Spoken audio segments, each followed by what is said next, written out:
Ruth was carrying a brass lamp down the stairs when Leah called to say they couldn't stay with her after all. "Don't be upset," her daughter began, which had never once been followed by anything that improved Ruth's mood. Ruth stopped on the third step from the bottom. Through the open front door, she could see Ellis signing something on the moving man's clipboard. Behind him, their dining table was rising into the truck on a hydraulic lift. "I'm not upset," Ruth said. "I'm holding a lamp." "What?" "Never mind." "What happened?" Leah exhaled into the phone. "Aaron has that new consulting contract, and he needs a proper office. We moved the desk into the spare room. The room with our bed in it?" A pause. "It's not your bed, Mom." It had been Ruth's bed for 32 years. Leah had slept in it during the 11 months after her divorce, when Ruth changed the sheets every Friday and never once asked when she planned to leave. "No," Ruth said. "I suppose it isn't. We honestly thought your condo would be ready." "So did we. I can help you find somewhere temporary." Ruth watched Ellis shake hands with the mover. There was a new carefulness in the way he stepped off the porch, as if the ground had become less trustworthy since his 74th birthday. "We need 10 weeks, Leah." "I know, and you have no room." Another pause, longer this time. "That's right." Ellis came inside carrying the clipboard and wearing the pleased expression of a man who had successfully supervised the removal of his own life. "They only broke one thing," he announced, "and it was that ceramic goose your sister gave us, so I tipped them extra." Ruth lowered the phone. "Who was that?" "Leah. Tell her we'll be there around 6. I want to miss the city traffic. She says we can't stay." His smile remained in place, though it no longer belonged there. Outside, someone slid the truck door down with a hard metallic crash. Ellis laid the clipboard on the bare hall table. It was the only piece of furniture left in the house, and the buyers had purchased it with the property because Leah said it made the entryway look intentional. "What do you mean, can't? Aaron needs the room for work. For 10 weeks? Apparently his work takes up the whole mattress." Ellis looked toward the empty dining room. Pale rectangles marked the walls where their pictures had hung. A dust ball rolled across the hardwood in the breeze from the open door. "Well," he said, "we'll call Evan." Ruth picked up the lamp again. "You call him." Ellis did not move. That was how things worked in their marriage. Ellis could crawl under a sink with a flashlight between his teeth and emerge with 3 parts nobody manufactured anymore. But a telephone call involving disappointment became Ruth's department. She set the lamp down. Evan answered on the 4th ring with noise behind him. Music, dishes, the loose laughter of adults having lunch somewhere Ruth would have considered too expensive. "Hey, Ma. Everything out?" "Almost. Your sister has had a change of plans." Oh boy, the speed of it caught her attention. "You knew?" She mentioned Aaron's contract. "Have she mentioned it before today?" "Not exactly. I mean, she wasn't sure." Ruth pressed her thumb against the edge of the lamp's shade. Leah had wrapped it in an old pillowcase, and the lace trim had caught in the brass finial. "We need to stay with you." The restaurant sounds receded. Evan had covered the phone, though not well enough to hide a woman's voice saying, "Absolutely not." Ruth freed the lace one loop at a time. Evan returned sounding falsely cheerful. "Here's the thing. My lease is kind of strict about long-term guests. You own your apartment. I own the unit. The building has rules. Rules against parents, rules against extended occupancy. 10 weeks, exactly. Exactly what? Ruth could not tell. He began talking faster. Tessa had meetings at unpredictable hours. The second bedroom stored inventory for her online business. Their plumbing was temperamental. The elevator sometimes stopped between floors. He made his home sound like a condemned warehouse floating high above the city. "We could probably do a few nights," he said. "Maybe 4. That's generous." "Ma, no, truly. Your father and I could spend the remaining 66 nights riding the elevator between floors." Ellis gave her a warning glance. He hated sarcasm when it was aimed at anyone related to him. Evan sighed. "I'll call Leah. We'll figure something out. She already figured something out. Then let me make some calls." Ruth ended the conversation before her son could say, "Love you." She did not want to hear how easily the words traveled through a telephone. The moving foreman appeared in the doorway. He was a broad man named Darrell, with a silver ponytail and a sweat-darkened collar. "Mrs. Mercer, you still want this lamp in the car?" "Yes." "You want me to wrap it?" "No, thank you. I'm going to hold on to it." His eyes passed briefly between her and Ellis. He had heard enough. Everyone in an empty house heard everything. "All right," he said gently. "Truck's heading to the storage place. We'll meet Mr. Mercer there." Ellis cleared his throat. "Change of plans, Darryl. We may need a couple of suitcases off the truck." Darryl glanced at the sealed cargo door. "Blue ones," Ellis added, "somewhere near the front." They were not near the front. The movers opened the truck and began shifting boxes in the hot June sun, while Ruth stood in the driveway holding the lamp. Neighbors who had declined to come, say goodbye, appeared at windows. Across the road, Susan Bell drew back her curtain and then let it fall, too late to pretend she had not been watching. Ruth and Ellis had lived in that farmhouse for 36 years. They had replaced the roof twice, the furnace 3 times, and one section of porch whenever Ellis decided he had finally discovered the reason it sagged. They had hosted holidays, funerals, after lunches, reconciliation dinners, and one spectacularly unsuccessful surprise party. Their children had returned whenever life split open beneath them. Now the house belonged to a pair from Pittsburgh who planned to turn the downstairs bedroom into a yoga studio. Darryl located the suitcases behind a walnut dresser, 6 boxes of books, and a wooden cabinet marked Bellwether Tools. When he pulled that box forward, Ellis touched it as though confirming it was still real. "You want this one too?" Darryl asked. "No," Ellis said. "Yes," Ruth said at the same time. Her husband looked at her. "What if the condominium takes longer?" she asked. "Your hand tools shouldn't sit in storage. The storage is climate controlled. Your tools are not orchids. They rust. Then take the box." Darryl wisely took the box. By 2:30, the farmhouse was empty.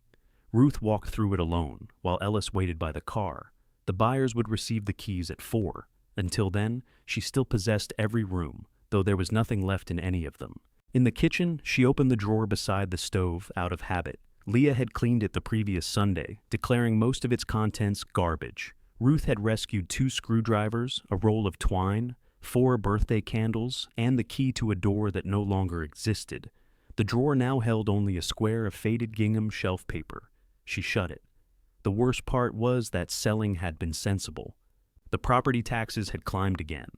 Ellis could no longer clear the gutters without Ruth standing below, furious at both him and gravity. The new condominium had wide doors, an elevator, and maintenance included. It was 7 minutes from Leah and 20 from Evan. They had chosen it because it seemed to place them inside the orbit of their children. Ruth had not understood that an orbit was only a dependable way of keeping something at a distance. When she returned to the car, Ellis had put the brass lamp on the back seat beside the toolbox. Their suitcases were in the trunk.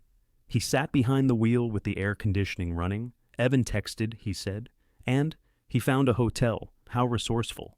Ruth, "I'm getting in the car, aren't I?" The hotel was beside the interstate, 40 minutes from both children and 8 minutes from a restaurant whose enormous red sign promised family dining. Leah had reserved a room for 7 nights. At the front desk, a young man with an immaculate beard asked Ellis for a credit card. "I thought it was paid," Ellis said. "No, sir. The card on file only guarantees the reservation." Ruth watched Ellis take out his wallet. "Did my daughter ask about the weekly rate?" she said. The clerk checked. "It looks like she booked the flexible daily rate." "Of course she did." The man lowered his voice. "I can change it. Saves about $120. That would be kind?"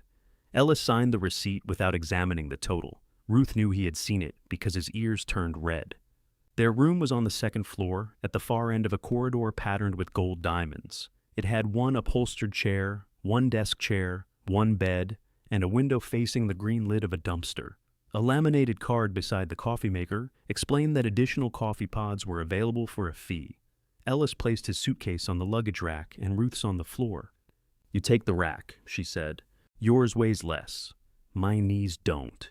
He switched them without argument. Ruth set the lamp on the desk, though there was nowhere to plug it in without unplugging the television.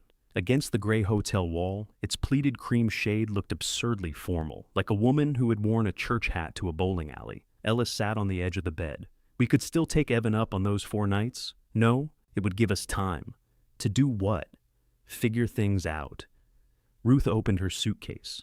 The movers had packed the blue bathrobe she wanted, but not her slippers. She found a blouse, 2 pairs of trousers, Ellis's electric razor, and a framed photograph of Leah and Evan standing on the farmhouse porch as adults, leaning into each other and laughing.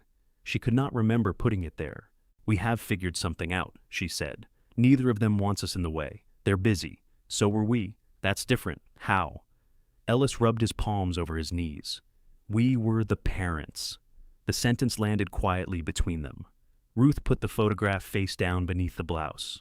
Her phone rang. Leah. She let it ring twice before answering. "Did you get checked in?" Leah asked. "We did. How is it?" "There's a dumpster, but only one, so we won't be overwhelmed by choice."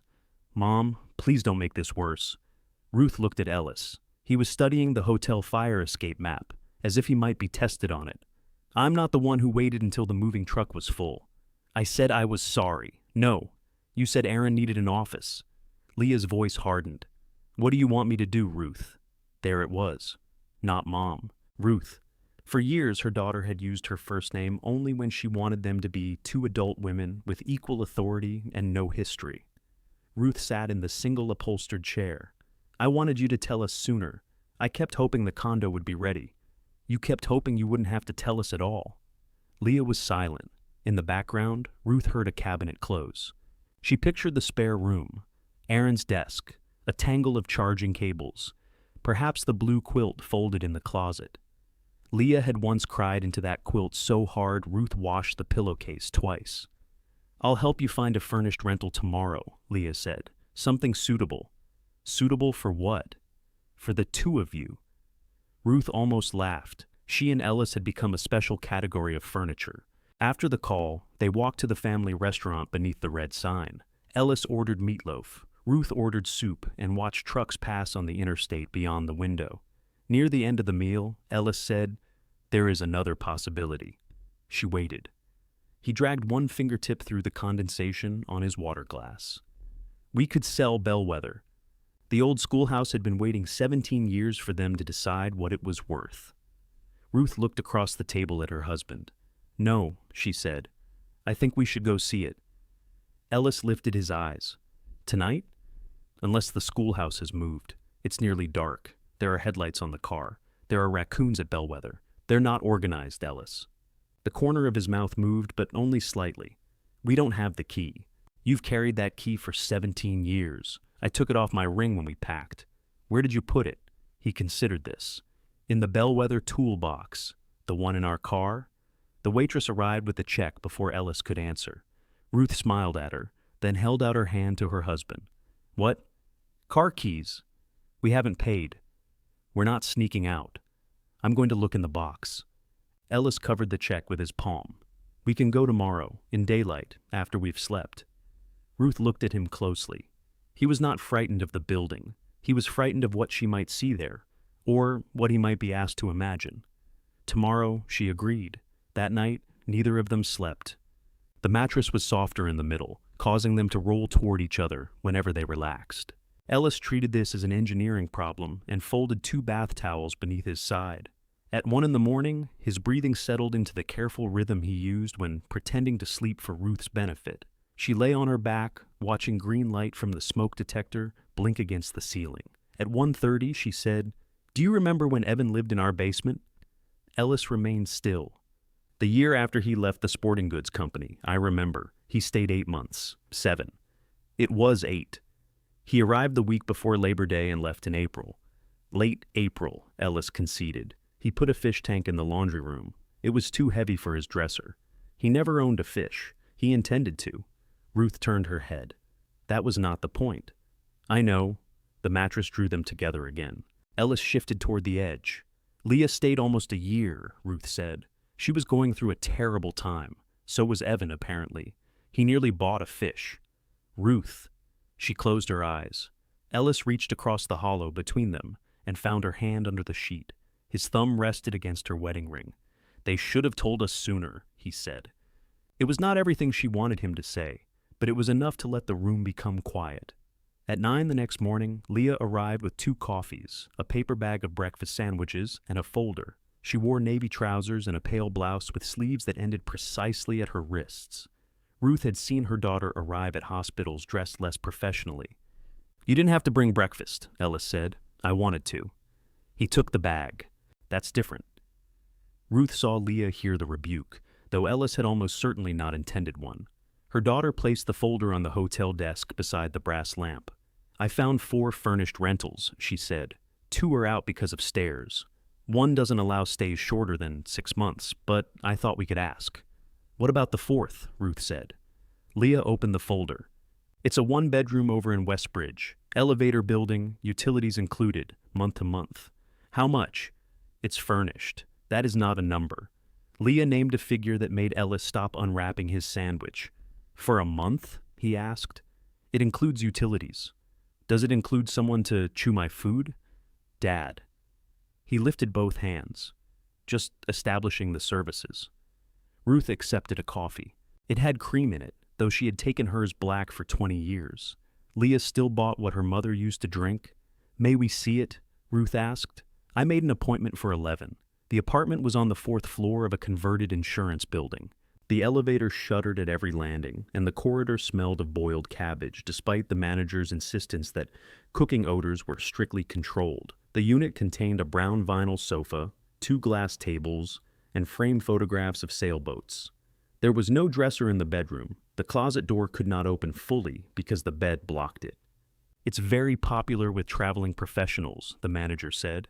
What kind? Ellis asked. Contortionists? Leah pinched the bridge of her nose. Ruth opened the kitchen cabinets. There were 6 plates, 3 mugs, and 1 saucepan with a loose handle. The window looked into the brick wall of the next building. It's quiet, Leah offered.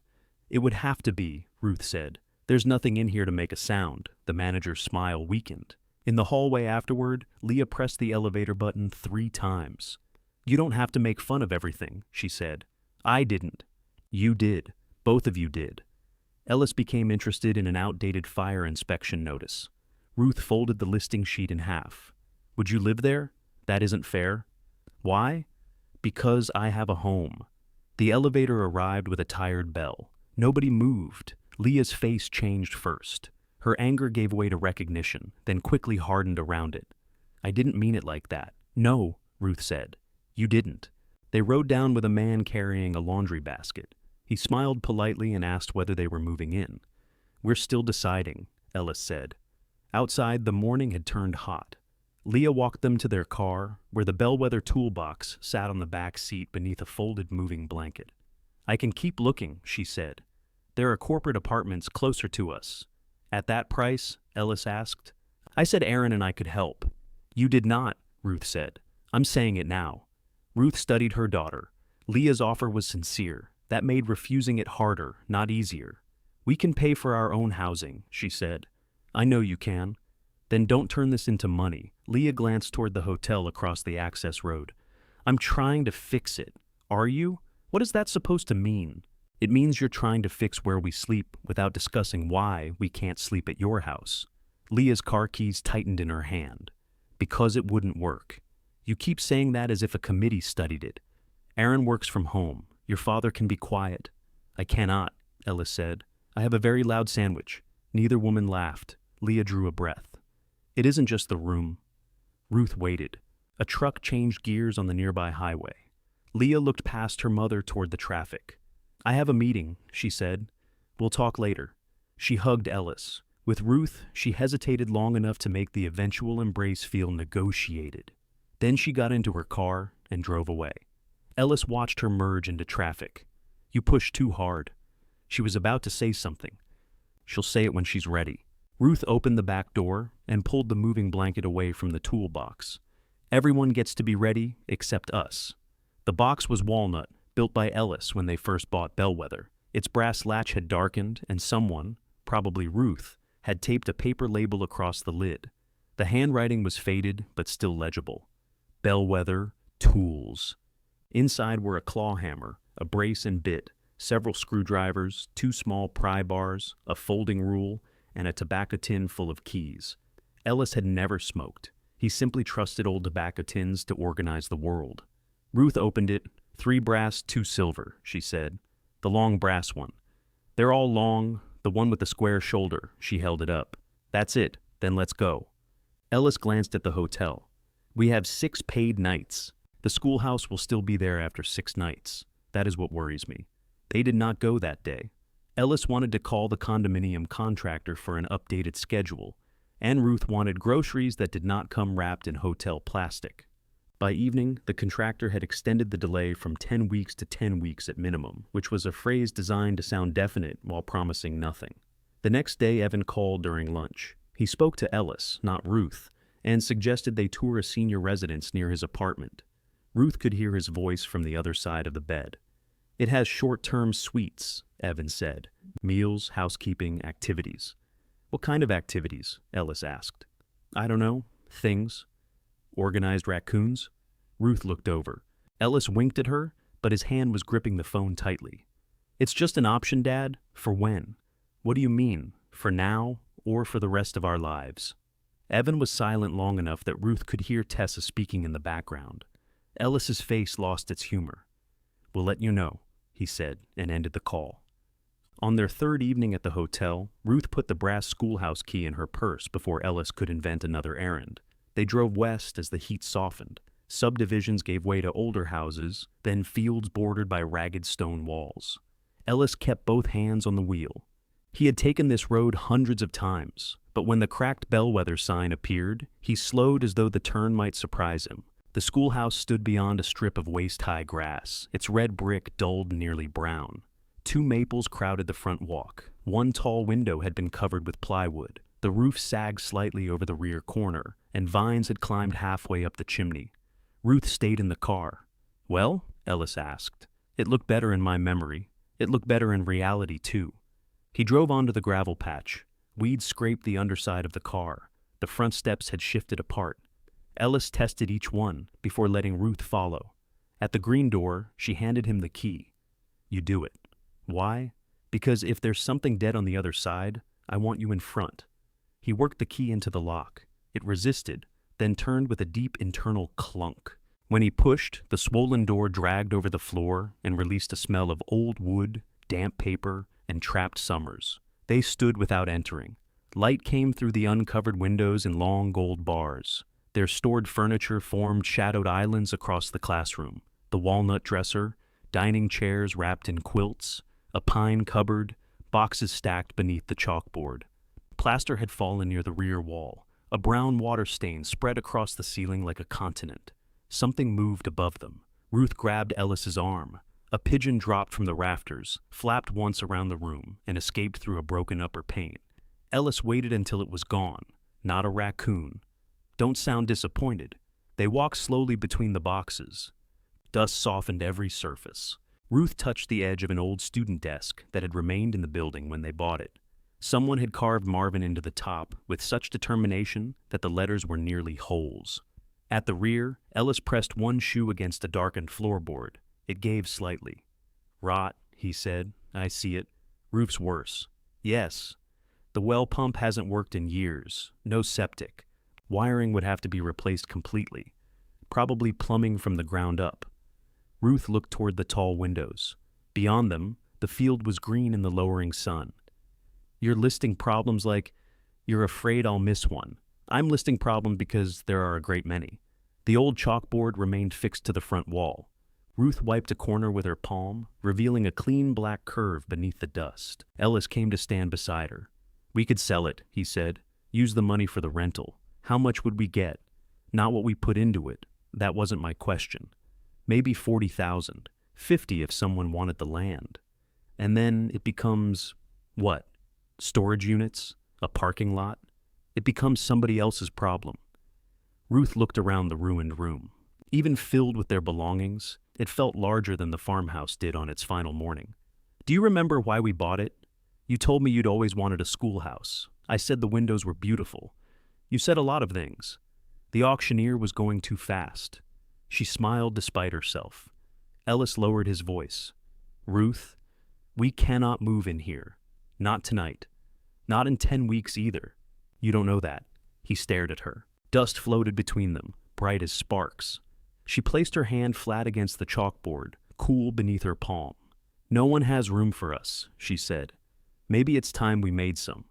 Ellis rubbed his forehead, leaving a streak of dust above one eyebrow. "That sounded better than it is," he said. "What did?" "Making room.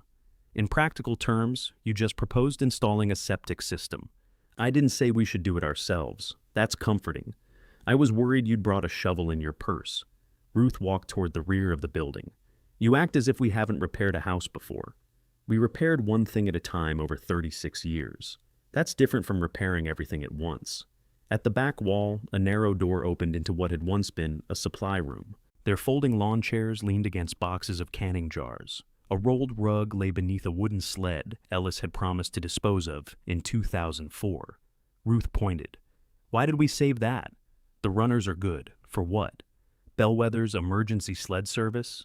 You saved 6 boxes of curtains. Curtains can still be curtains. So can a sled. No, Ellis. Indoors, a sled becomes evidence. He pulled the supply room chain. Nothing happened. Electricity's been disconnected for 12 years, he said. I remember paying the final bill. You cried. I was angry. You cry when you're angry. I cry when I'm angry with the electric company because they don't care. Ruth took out her phone and turned on its light. The beam found shelves, mouse droppings, a cracked enamel basin, and stacks of flattened cardboard. The lower section of plaster had pulled away from the brick. Ellis crouched, then thought better of it, and braced one hand against the doorframe instead. Moisture's coming through. Can it be fixed? Anything can be fixed. She waited. He sighed. That doesn't mean it should be. They returned to the classroom. Ellis began circling the perimeter, touching window frames and tapping walls with the handle of a screwdriver he had taken from the toolbox. Ruth recognized the change in him. His objections had become questions, and questions were dangerous. Given enough of them, Ellis could talk himself into rebuilding a lighthouse in a cornfield. She unwrapped one of the dining chairs. Dust rose from the quilt. Don't sit on that, he said without turning. Why? I don't know what the floor's doing underneath. It's holding a dresser. The dresser isn't 71. The dresser is older than I am, and has better knees. Ruth sat carefully.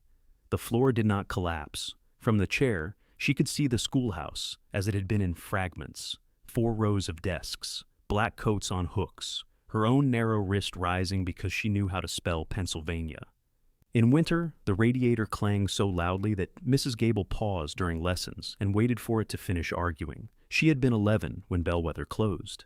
The district sent everyone to a larger building where the floors smelled of wax and nobody knew which families stored potatoes under their porches. Ellis stopped at the front window. Someone's coming. A woman in faded jeans and a wide straw hat crossed the grass carrying a pair of pruning shears. She was lean, brown-skinned, and moved with the direct speed of someone who had spotted trouble on her property. Ruth stood. The woman reached the steps and called through the doorway. If you're stealing anything, take the sled. Ellis looked at Ruth. She smiled. We've had the same thought. The woman lowered the shears. Mercer's? Yes, Ellis said. I'm June Alvarez. I own the place next door. We met once at Brenner's Hardware. You were returning a faucet you'd already installed. It leaked. You cross-threaded it. Ellis's shoulders stiffened. The fitting was defective. June looked at Ruth. He argued with Pete Brenner for 40 minutes. Only 40? Pete closed early. She climbed the steps and surveyed the classroom. Up close, she appeared to be in her late 60s, with silver threaded through a long black braid. A pair of reading glasses hung from a cord at her neck. I saw the car, she said. Nobody's been in here since last fall. Thought I'd better check. Do people come around? Ruth asked. Mostly photographers who like ruined buildings. They stand in the weeds looking solemn and call it art. One man asked if I knew who abandoned it. What did you tell him? That the owners lived in a perfectly good house 15 miles away and enjoyed paying taxes on a pigeon toilet. Ellis slipped the screwdriver into his pocket. The taxes are low. That makes all the difference. June walked to the water-stained section of ceiling. Roof started leaking worse after the March storm. I put a bucket under it, but the bucket walked. Walked, Ruth said. Raccoon. A disorganized one. Ellis laughed before he could stop himself. June studied the exposed plaster. You finally selling? We came to decide, he said. Ruth looked at him. It was not the answer she would have given, but it was closer than his answer at dinner. June turned toward her. And we may restore it. The woman's eyebrows rose, then settled. She did not gush or call the idea wonderful. Ruth liked her immediately for that. For what? A home, Ruth said. Ellis added, possibly. June took off her hat and fanned herself. That will be expensive, so he keeps saying. He's right. He'll be pleased to hear someone say it. I doubt that. Men who are right about bad news are rarely pleased. They just get attached to the bad news. Ellis wandered away, muttering something about window headers. June moved closer to Ruth. You have somewhere to live while you do it? For 7 nights. That sounds like a story. It isn't a good one. They hardly ever are. She put her hat back on. Before you spend money, call Malcolm Reed, retired electrician, knows old brick buildings and tells the truth with no decorative trim. Then get a roof estimate, a structural inspection, and a well test. Ruth took out her phone. June recited the number from memory. Tell him I sent you. He'll complain, but he complains recreationally. Do you know someone for the roof? I know someone who'll show up and someone who'll give you a pretty estimate. They are not the same person. Ellis returned in time to hear this. Who shows up? June gave them another number. As the sun dropped, she walked them around the outside. The rear corner had settled less than Ellis feared. Several bricks needed repointing. The chimney cap was broken, and one maple branch rested against the roof. The tree comes down, Ellis said. Trimmed, Ruth corrected. Down. That maple was here when I attended. That's why it's on the roof. June tilted her head, considering the branch. Trimmed, but by someone insured. Ruth smiled at Ellis. This is 2 against 1, he said. It's my tree, June said. The trunk is on our property. The branch came from my side. That is not how trees work. It is how neighbors work. By the time they left, mosquitoes had found them. Ellis locked the green door and tested it twice. June stood in the grass with the shears over one shoulder. You coming back? Ruth looked at Ellis. He pocketed the key. We'll make some calls. In the car, neither spoke until the schoolhouse disappeared behind the maples. Then, Ellis said, the foundation might be sound. Ruth kept her face toward the window. Might be. Roof structure looked worse from inside, but some of that staining is old. Is it? Some. She nodded gravely. The building is too open, he continued. One large room is inefficient to heat. That sounds like a problem. It is. Can it be fixed? He glanced at her. You're enjoying this immensely. At the hotel, Ellis spread paper across the desk and unplugged the brass lamp so he could use the outlet for his calculator.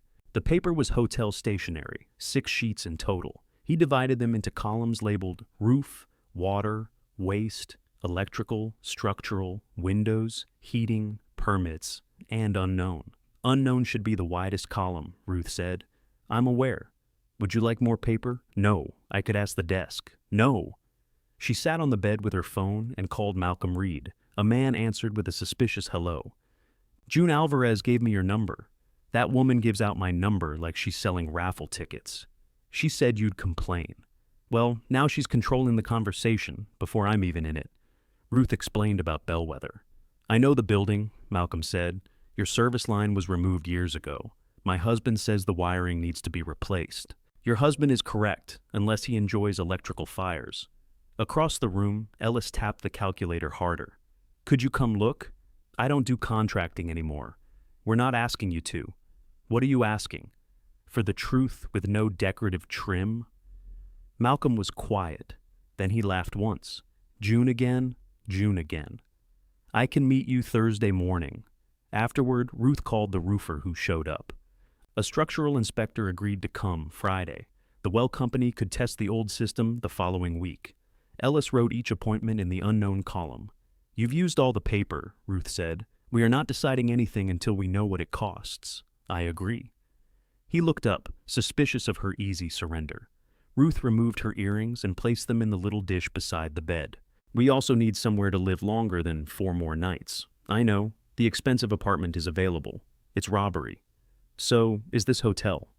We could ask for another weekly rate and spend 10 weeks looking at a dumpster. It's a very clean dumpster. Ruth lay back against the pillows. What if we find something nearer Bellwether? Why would we need to be near Bellwether if we haven't decided to restore it? For the inspections. Those take a few hours. The estimates then. Also a few hours. The work. Ellis set down his pencil. That is the part we have not decided. Ruth turned her head toward him. You put permits in a column. You need permits even to make the building safe for sale. You labeled the toolbox Bellwether. So no one would think it contained curtains. You kept the key. I keep keys. You took measurements when you thought I wasn't watching. He looked down at his pages. Along one margin, in small pencil figures, he had written the dimensions of the windows. Ruth said nothing more. The next morning, Leah came by before work. She did not bring coffee. Ellis showed her the hotel pages, though Ruth had asked him to wait until they had actual numbers. Leah read the headings twice. "You're thinking of living there?" "We're investigating," Ellis said. "It has no bathroom, we noticed. It has no heat."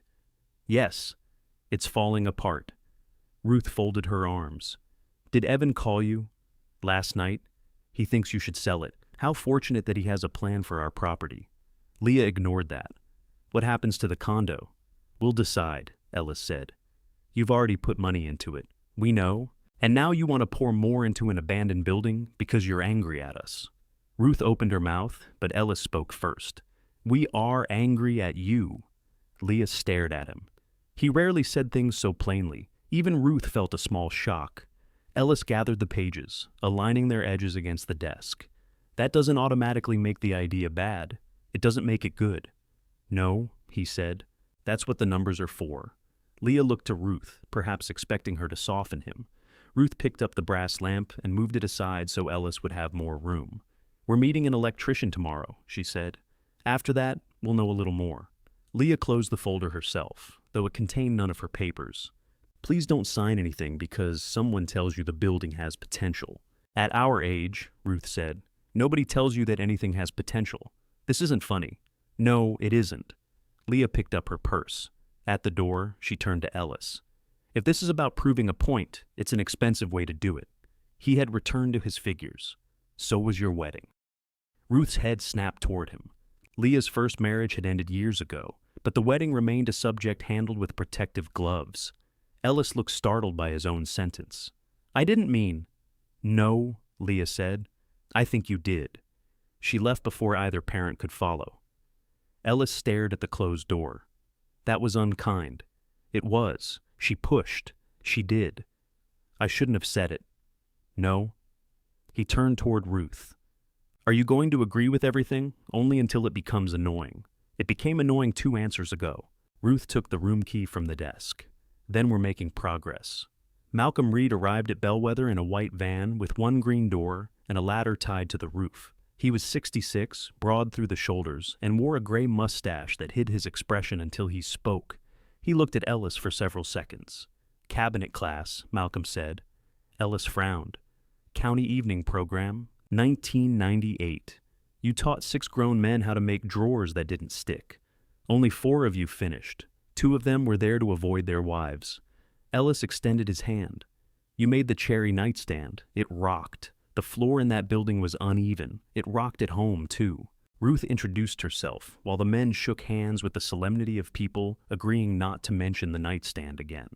June came across the grass carrying a thermos and 3 mismatched mugs. "I brought coffee," she announced. "You knew I was coming," Malcolm said. "I knew Ruth and Ellis were coming. You brought 3 mugs. I own 3 mugs."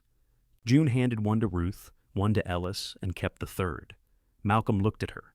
"You'll complain either way," she said. "This saves coffee." He retrieved his equipment from the van. Inside, Malcolm spent nearly an hour saying very little. He opened the old fuse panel, shone a light into outlets, examined the exposed wiring in the rear room, and climbed only high enough on his ladder to make Ruth nervous. Ellis followed with a notebook. "Original?" Ellis asked about a section of the cloth-covered wire, old enough to vote against us. "Can any of it stay?" "No." "What about the conduit along the north wall?" "No." "The service entrance?" Malcolm looked at him. "Would you like me to inspect the building or comfort you?" "Inspect. Then stop naming things you hope are good." Ruth sat on the unwrapped dining chair with June beside her on an upside-down crate. Dust settled through the shafts of light. "They'll be like this all morning," June said. "I know. Malcolm enjoys saying no to men who own screwdrivers. Ellis enjoys making him prove it. That's why I didn't bring a 4th mug." When Malcolm finished, he stood at the chalkboard and gave them the undecorated version. The building needed a new electrical service, complete rewiring, grounded outlets, exterior lighting, smoke detectors, and a panel sized for modern heating and a future kitchen. The existing fixtures were useless except as decoration. "How much?" Ruth asked. If you open the walls and somebody else closes them, 18 to 22,000. More if we find surprises. You said you were tired, Ellis said. I did. You said we. Habit. Would you do it?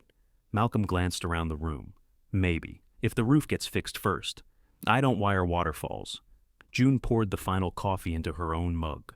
The roofer arrived that afternoon in a red truck exactly 7 minutes before the agreed time.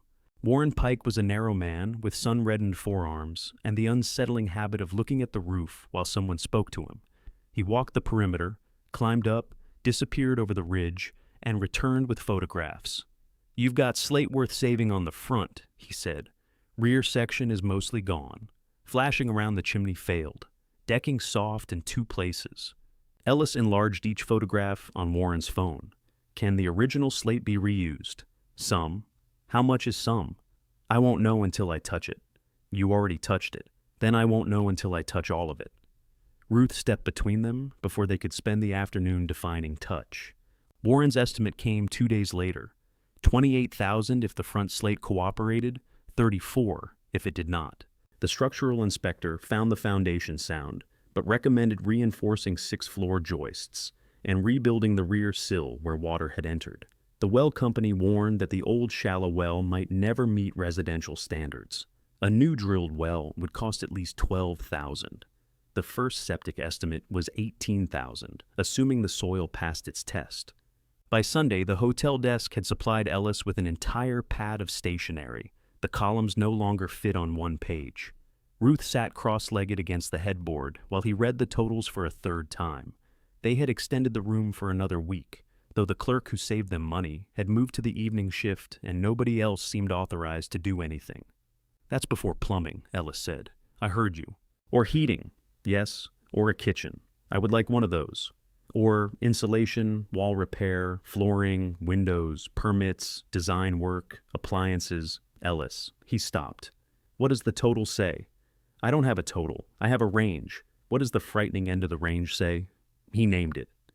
Ruth looked toward the brass lamp, now plugged in beside the television.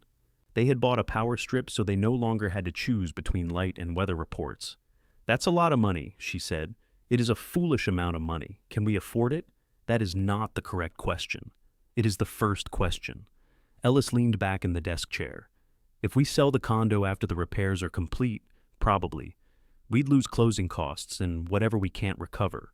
If we keep it and do bellwether, we'd have too much tied up in property and not enough accessible for emergencies. So, we don't keep both. You haven't even spent one winter at the condo. I haven't spent one night there. We chose it together. We chose it because it was close to Leah and Evan. It also has an elevator. So does the apartment that smells like cabbage. You hated that apartment. I hate elevators less than I did a week ago. Ellis gathered the estimates into one stack. We have to separate the schoolhouse from what happened with the children. How? I don't know. Then why do you keep saying it? Because Leah may be right. Ruth swung her feet to the floor. He continued before she could answer. You were furious when we walked in there. So was I. We looked at a leaking roof and saw a declaration of independence. I saw windows. You always see windows. What did you see? A building I should have maintained better. There it was, quieter than the numbers. Ruth crossed the room and leaned against the desk. You think its condition is your fault? We owned it. We both owned it. I said I'd replace the flashing after the storm 6 years ago. And then I needed surgery. You recovered in 3 months. Then Leah's furnace failed. I could have done both. You also had pneumonia. That was later. Ruth put her hand over the estimates. This is why we bought it and never restored it. There was always something that seemed more urgent. Those things were urgent. Yes. He studied her hand on the papers. And now? Now we are. The furnished apartment they found was not in Westbridge. It occupied the ground floor of a narrow brick duplex in Morrow, 6 miles from Bellwether. The owner, Marlene Cobb, had furnished it with pieces left behind by previous tenants, none of which matched. The sofa was green, the armchairs were red, and the kitchen table was painted a shade of yellow, normally found on highway machinery. Ruth loved it on sight. It looks like a box of crayons had an argument, Ellis said. Marlene folded her arms. Furniture's included. Criticism is extra. It's charming, Ruth said.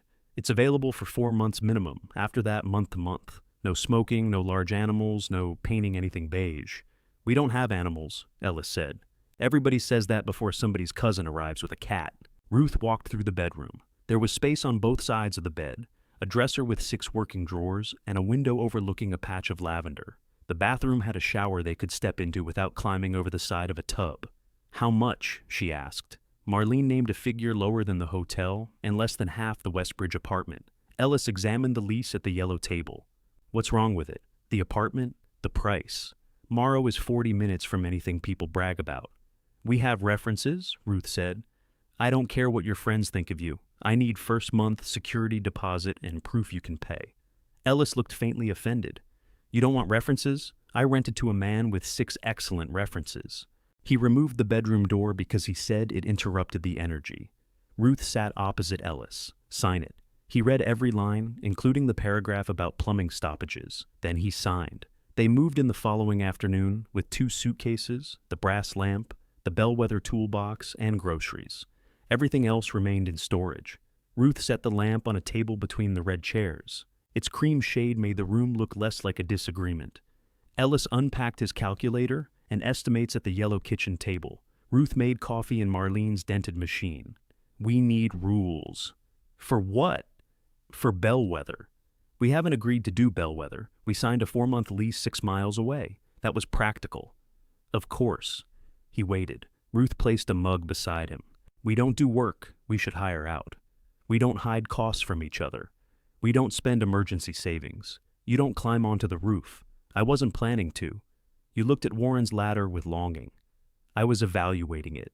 You can evaluate from the ground. Ellis added a line to the top page. You don't lift anything that requires 2 people. Agreed. We use real bids, real inspections, and real permits. No shortcuts because the building is sentimental. Agreed. And if the final budget is beyond what we set, we walk away. Ruth's fingers tightened around her mug. Agreed. He drew a box beneath the current total and wrote a number inside it. Their limit. It was less than the frightening estimate, and more than either had ever spent on something chosen only for themselves. If we do this, Ellis said, we do it because we want to live there. Not because we want Leah and Evan to feel bad. Ruth considered lying. I want both, she said. His mouth twitched. But I can live without the second one. Ellis turned to a clean sheet of paper and wrote Bellwether at the top. Call Warren, he said. Tell him we want the roof. Warren answered on the second ring. When can you start? Ruth asked. 3 weeks, weather cooperating. How often does weather cooperate? Never on a schedule. He required a deposit large enough to make Ruth sit down at the yellow kitchen table. Ellis watched her write the check, then took it from her and read the amount as if she might have added a digit out of spite. This makes it real, he said. The leaking roof made it real. You know what I mean. She did. Until the check left their hands, Bellwether was still an idea they could blame on hurt feelings in a bad week. A deposit was not an emotion. It had a date, a signature, and their new apartment address printed beneath the old one on a temporary label. Warren stopped by that afternoon. He gave them a receipt, shook hands, and promised to call before materials arrived. That's it? Ruth asked after he left. What were you expecting? Ellis said. I don't know.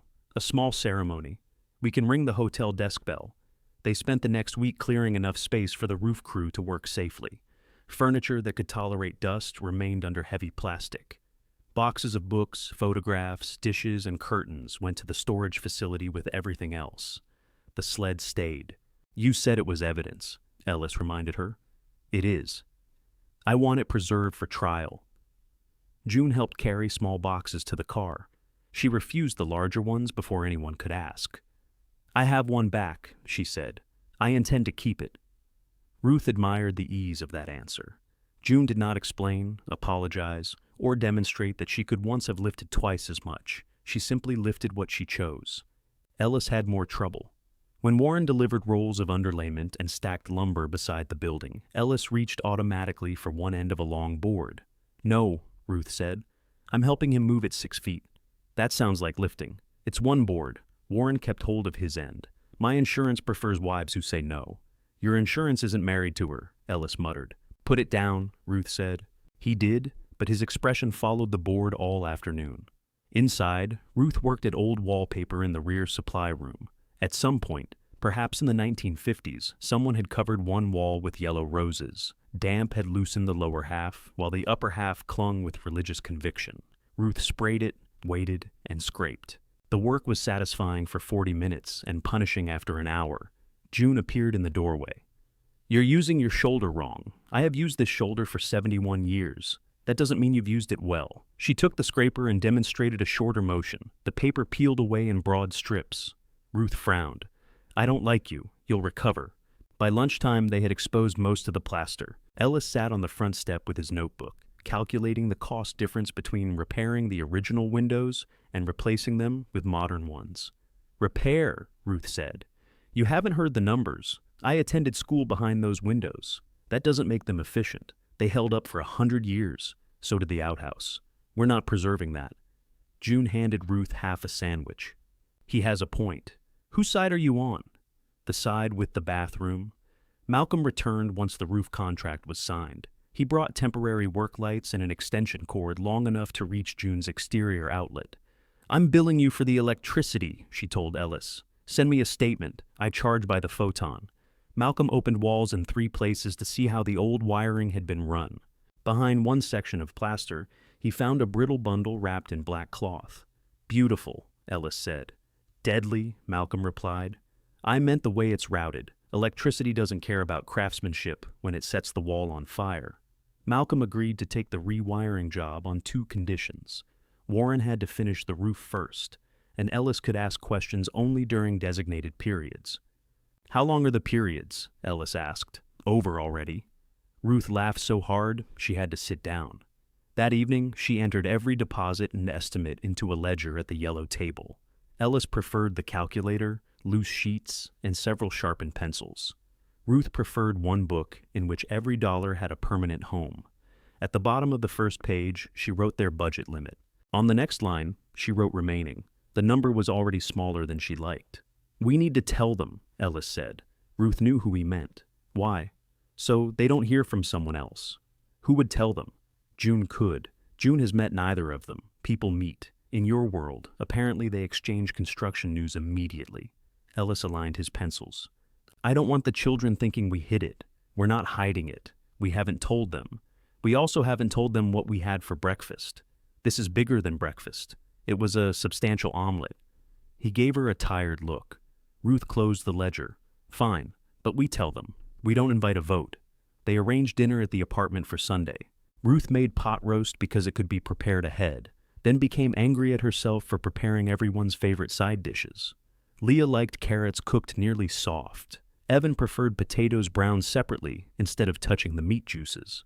Ellis watched Ruth divide the roasting pan and wisely said nothing. Leah arrived first with a salad and an apology from Aaron, who had a deadline. Evan came 20 minutes late carrying a bottle of wine that cost more than the meal. Tessa did not come. Evan said she was managing a product launch. Everyone had work happening in a spare room, or just beyond reach. "This is cheerful," Leah said, looking around. "Marlene calls it furnished," Ruth replied. "Your father calls it a color emergency." Evan tested the green sofa. "It's comfortable.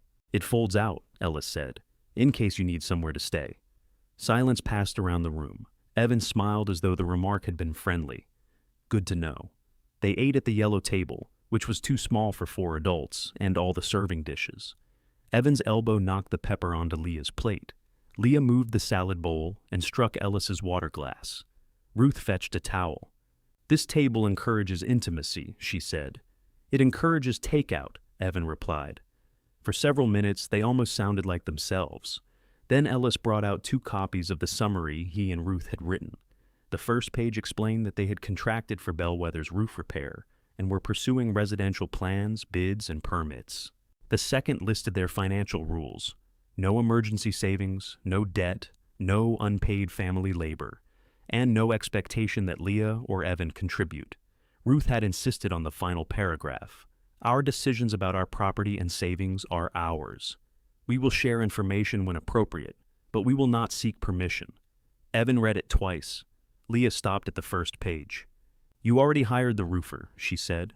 "Yes," Ruth answered. "So this isn't a discussion.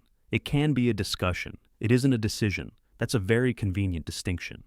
It's an important one. Evan placed his copy beside his plate. How much are you planning to spend? Ellis named the limit. Their son leaned back. On that building? Ruth felt something inside her sharpen. On our home, she said. It isn't a home. It's a shell with bird damage. We're addressing the birds. I'm being serious, Ma. So am I. Leah looked at the financial page. What happens if the project goes over this number? We stop, Ellis said. And then you own a half-finished schoolhouse and a condo you don't want. We'll sell one or both. In what market? The same market that bought our farmhouse, Ruth said. Evan rubbed a thumb along the stem of his wine glass. There won't be much left after 2 sets of transaction costs and a major renovation. Left for what? Ruth asked. He looked at her. For you, he said. The answer came quickly enough to be prepared, but not quickly enough to be true. Ruth picked up her fork and moved a carrot away from the edge of her plate. Leah said, This isn't about inheritance. I didn't say it was. You didn't have to. Evan's face reddened. I'm thinking about their security. So am I. Then why didn't you let them stay with you? Leah stared at him. You had a room too. I offered 4 nights. You offered 4 nights after I said no. I have building rules. You own the unit. Ruth looked from one to the other. The same phrases returned, but now they were weapons aimed sideways. Leah set down her fork. You told me months ago they could stay with you if the dates didn't line up. Tessa wasn't comfortable with an open-ended arrangement. It wasn't open-ended. Your room was already set up for them. No, it wasn't. Aaron moved his office. Before or after you promised. Ellis pushed his chair back. Enough. Neither stopped. You knew about the delay, Evan said. So did you. I thought you were handling it. I thought you were. Ruth stood. The table shifted when her knees struck it, rattling glasses and silverware. Everyone fell silent. Your father paid for the hotel, she said. Leah blinked. What? You reserved it. You did not pay for it? I thought she, Evan began. Ruth held up one hand. Neither of you knew where we were going after 7 nights. Neither of you called the hotel to ask. But you are both extremely interested in what happens to our money 20 years from now. That isn't fair, Leah said, though her voice had lost its certainty. No, Ruth replied. It isn't. She gathered the plates. Ellis reached for one, but she pulled it away from him. Evan looked down at the summary. So, you're doing this to punish us. Ruth carried the dishes to the sink, set them down, and turned. If I wanted to punish you, I would have served your potatoes in the meat juice. His eyes flicked toward the brown potatoes on his plate. I am angry, she said. I am hurt. And I don't know when that will change. But Bellwether is not about taking something away from you. It is about deciding what we still get to give ourselves. Leah folded her copy along the center. Is that what the paragraph is for? The paragraph is because your father and I have spent a week explaining our decisions as if we were applying for a permit from you. Ellis nodded. We're done doing that. Evan's expression hardened. He left his summary on the table when he departed. Leah took hers. After the door closed, Ruth and Ellis stood amid half-finished wine and carefully separated potatoes. You made too much food, Ellis said. I always do. We could invite June. At 9 o'clock, she seems flexible. Ruth leaned against him, and for a moment his hand rested on the back of her neck. In the morning, Warren called before 7. Front slate's coming off cleaner than expected, he said. You might catch a break. At Bellwether, Ruth watched the crew lift the first intact row from the roof. Beneath it, the old schoolhouse waited in strips of sun and shadow, exposed but no longer abandoned. The slate did cooperate. Warren's crew removed, sorted, and stacked it on wooden pallets, discarding fewer pieces than expected. For 3 days, the schoolhouse roof looked peeled open. Blue tarps covered the exposed sections each evening, tied down with ropes that hummed when the wind came across the field. Ruth drove out before breakfast and stayed until the crew left. She brought coffee the first morning, muffins the second, and nothing the third, after Warren told her his workers were beginning to expect hospitality at every job. You ate 2 muffins, she said. I'm protecting my crew from dangerous assumptions. He revised the estimate downward by $3,800. Ellis read the change twice. Does this include the chimney flashing? He asked. Yes. The rear decking? Yes. Disposal? Yes. Are you ill? Warren took the estimate back. I can raise it. Ellis returned it immediately. The savings disappeared almost as soon as it appeared. The well company drilled through 80 feet of stone before reaching water that passed its tests. Ruth watched gray slurry spread across the grass while the machine hammered into the earth with a sound she could feel in her ribs. "How much does stone cost?" she asked the operator. "By the foot." "That is a bad answer. It's worse on the invoice." The well came in $4,100 over the allowance. Ellis crossed out the roof savings in his notebook and wrote well beside it. "Easy come, easy go," June said. "There was nothing easy about it," he replied. She had begun appearing most mornings around 10, carrying whatever she claimed needed using before it spoiled. One day it was peaches, the next it was half a ham. "You live alone," Ruth said. "Why did you buy half a ham?" "I bought a whole one." "Why?" "It was on sale." You save money by purchasing meat you cannot eat. That is the foundation of the American economy. They ate sandwiches on the front steps while Warren's crew worked overhead. June described her late husband, Raphael, through the projects he had failed to finish. A stone border ended abruptly behind her shed because he had gone inside for lemonade and never returned to it. 3 cabinet doors in her kitchen had new hinges. The 4th still sagged. "He died 4 years later," June said. "So he had time." "Ellis has unfinished jobs too," Ruth said. "All men do. It's how they make sure their wives can't forget them." Ellis, sitting one step below, looked over his shoulder. "I can hear both of you." "Good," June said. "Finish things." Once the roof was sealed, Malcolm began removing the old wiring. He brought an assistant named Carla, a quiet woman in her 40s who labeled everything, including empty conduit. Ellis followed them until Malcolm pointed to a strip of blue tape on the floor. "What's that?" Ellis asked. "The boundary of your designated question area. It's 4 feet from where you're working." "Correct." Ellis stepped over it. Malcolm pointed toward the door. "You cannot throw me out of my own building. I can turn off my hearing aids." "You don't wear hearing aids. Then imagine how easy it'll be." Ruth gave Ellis a scraper and sent him to the rear room. The residential designer recommended dividing the classroom into a central hallway with rooms on either side. Her first drawing included 2 bedrooms, a small office, 2 bathrooms, and a kitchen living area at the front. It was efficient, fully accessible, and made Bellwether resemble every new condominium Ruth had toured. She laid the plan across the yellow table at the apartment. No. Ellis had already marked proposed outlets in pencil. No what? No hallway. You need a hallway to reach the rooms. Then I don't want the rooms. Ruth, we need a bedroom, 1, and a bathroom, 1. A mechanical room, laundry, kitchen, storage, those can go along the back. He tapped the plan. That leaves an enormous open space doing nothing. It's a room. It doesn't have to do something every minute. A house has to function. Standing in a hallway while deciding which little box to enter is not a function. Ellis took off his glasses. The schoolhouse is almost 1,800 square feet. You want to live in 500 of them and heat the rest for atmosphere. I want to keep the classroom. For what? Ruth looked at the plan. She did not know. The honest answer irritated her more than his question. For us. We cannot sit in 1,800 square feet. We won't have to sit in all of it at once. This is what Leah meant. Ruth's head came up. Do not bring Leah into the floor plan. She said we were acting out of anger. You want 2 guest bedrooms. I want flexibility. For whom? For anyone. Anyone who needs a room? Ellis set his glasses on the table. That was cheap. So was the hotel. He stood and walked to the kitchen. There were only 6 steps between the table and sink, but he made them feel like a journey. Ruth stared at the proposed bedrooms. One was labeled guest. The word seemed almost insulting in its confidence. She had slept badly since leaving the hotel.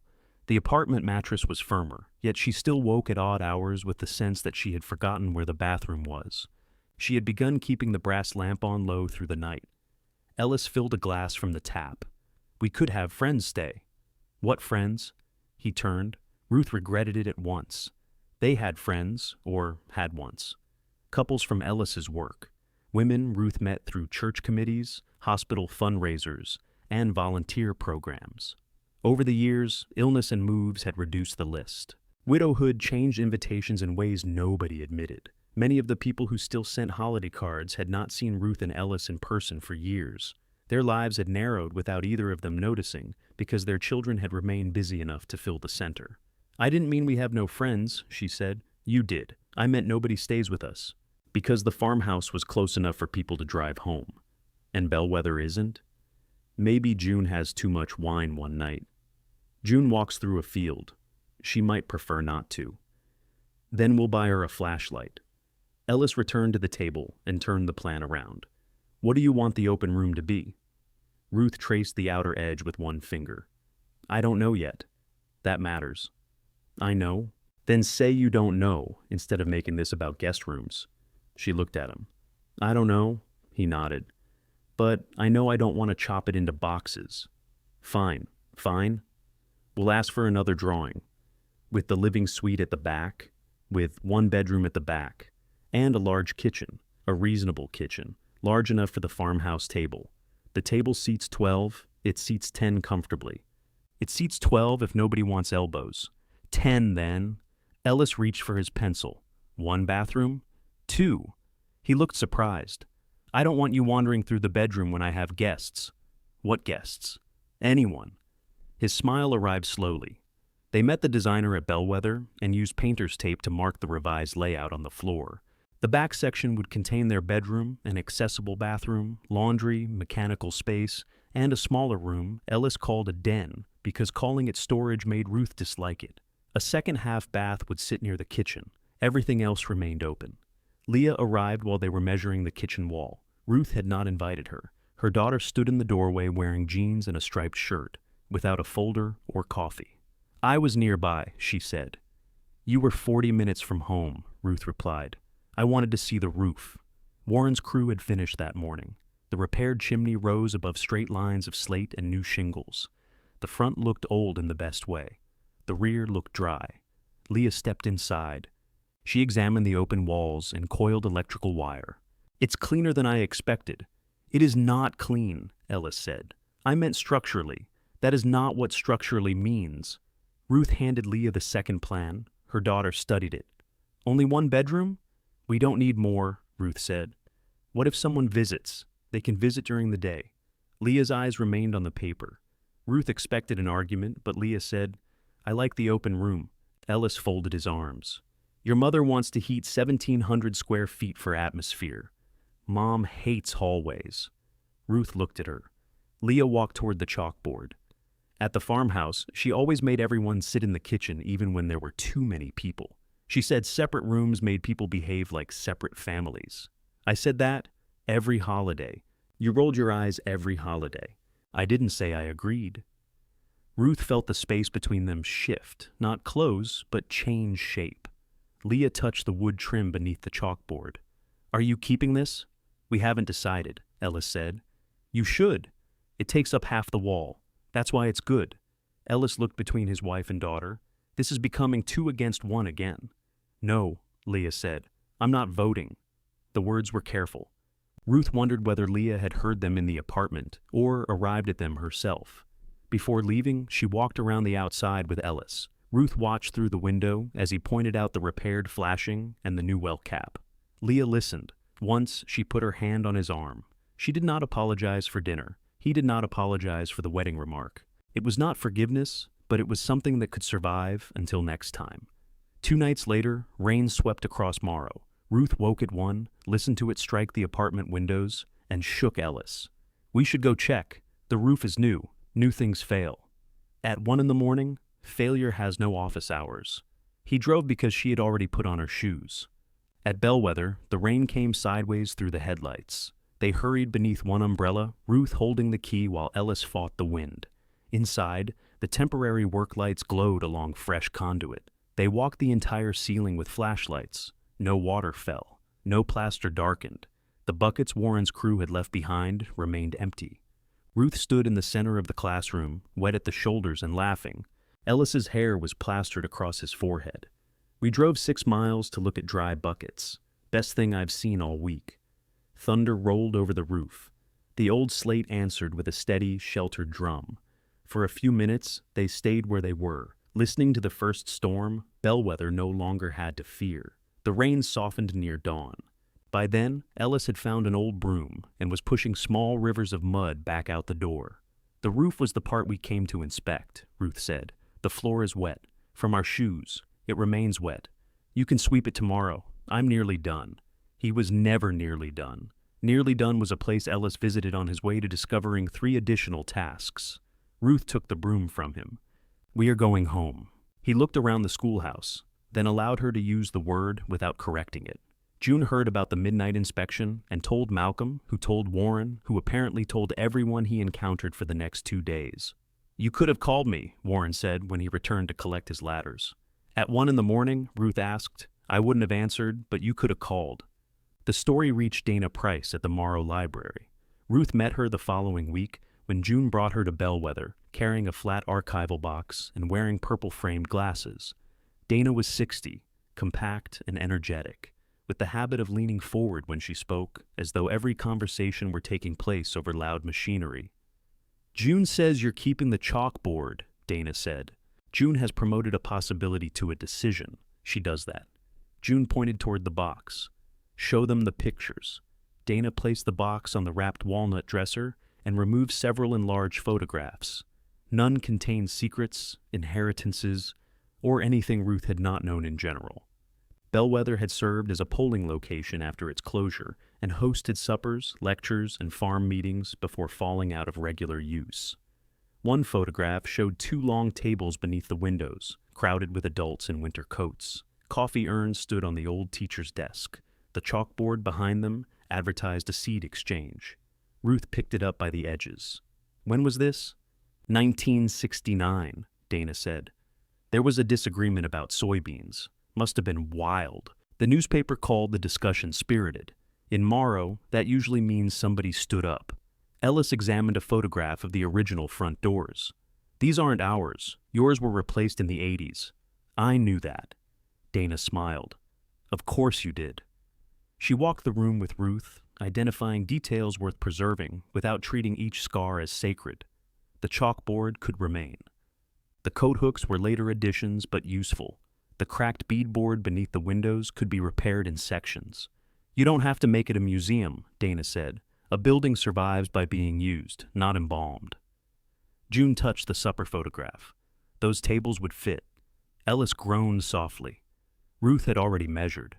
Structural work began once the temporary electrical service was in place. The damaged rear sill had to be replaced before walls could go up, and 6 floor joists needed reinforcement. The contractor brought 2 carpenters and a stack of lumber. Ellis arrived with his own tool belt. Ruth looked at it. "What are you wearing?" "A belt. You have not worn that belt since we remodeled the pantry. It holds tools. So does the box. The box does not move with me. That is exactly what I like about it." The contractor, a patient man named Nate Bishop, assigned Ellis to remove old trim nails from boards they hoped to reuse. It was seated work, precise enough to keep him interested and harmless enough to satisfy Ruth. For 2 mornings, it worked. On the 3rd, Ruth was in the rear room stripping the final section of yellow roses when she heard wood scrape and Nate say, "I've got it," Ellis answered. "Just lift your end." Ruth dropped the scraper. She reached the classroom in time to see Ellis gripping one end of a double joist while Nate tried to maneuver the other onto blocks. Ellis's face had gone white around the mouth. "Put it down," Ruth said. "We're setting it here. You are setting down your end now. It's 6 inches. Ellis." He released the timber. It landed on the blocks with a heavy knock. Nate straightened. "I told him I had it. I was guiding," Ellis said. "With your entire upper body?" It shifted. Ruth looked at his right arm. He held it slightly away from his side. "What did you do?" "Nothing." "Raise your hand." "Why?" "Raise it." He lifted his forearm, but his elbow stopped below his shoulder. A pulse moved in his jaw. Nate took off his gloves. "I think you're done for today." I strained it. "Yes," Ruth said, "while doing the thing you promised not to do. I did not promise never to lift a board. You promised not to lift what required 2 people. Nate is 1 person." Ruth stared at him. Nate rubbed the back of his neck. "I'm going to check on the sill." At urgent care, Ellis insisted the pain was a 4 until the physician touched the front of his shoulder. Then it briefly became an 8 and caused him to say a word Ruth had not heard since the furnace installation of 1997. The X-ray showed no fracture. The physician suspected a rotator cuff strain, prescribed rest, ice, and physical therapy, and warned Ellis against lifting, reaching overhead, or interpreting reduced pain as permission. He does that, Ruth said. I do not. The physician looked at him over her glasses. You tried to lift structural lumber at 74. I was steadying it. Then you may steady ice against your shoulder.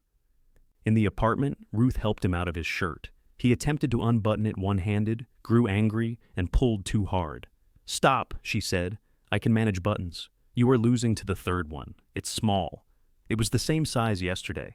She unfastened it and eased the shirt down his injured arm. Bruising had begun near his shoulder. Ruth touched the skin lightly. I'm sorry, he said. She did not answer. I know you're angry. Good. I made a mistake. You made a decision. A mistake is putting salt in the coffee. Who puts salt in coffee?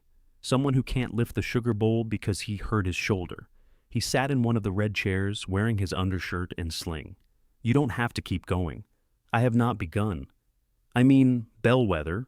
Ruth stopped beside the table. If you want to pause until I can work again, we can. The contractors are working. The doors, cabinets, trim, those were mine. They can wait. That costs time. Then it costs time. And the lease, and storage, and... Why did you lift that board? I told you. It shifted. Why were your hands on it? Ellis looked toward the window. Was Nate about to drop it? No. Did he ask for help? No. Then why? His injured arm rested across his stomach. With the other hand, he adjusted the sling strap, though it did not need adjusting. I was standing there, he said. That is not an answer. Everyone else was working. You were pulling nails. That is busy work. It needed doing. By someone who can't do anything else. Ruth sat in the other red chair. The brass lamp stood between them, lit though it was afternoon. Ellis stared at the yellow table. Evan looked at that budget like I'd lost my mind. This is about Evan? No? Then don't say his name. It's about all of it. His voice rose. The house, the condo, Bellwether sitting there for 17 years while the roof rotted. The children thinking we can't handle ourselves. Leah showing up to inspect what we've done. You watching me every time I touch a ladder or take a step. I watch because you lie about pain. I know.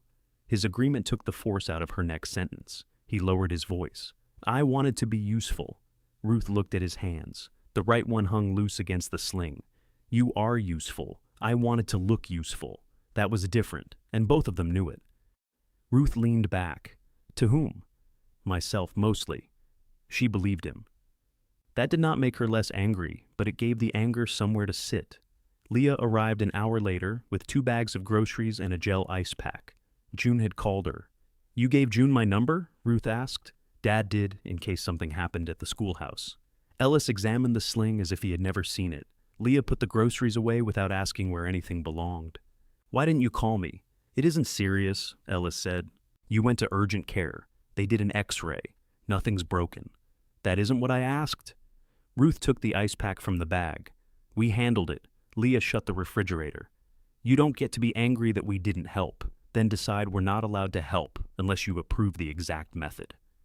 Ruth held still. I brought food, Leah continued. I'm not moving into your apartment. I'm not taking over Bellwether. I wanted to know Dad was hurt before a woman I've never met called me and said he was behaving like a fool.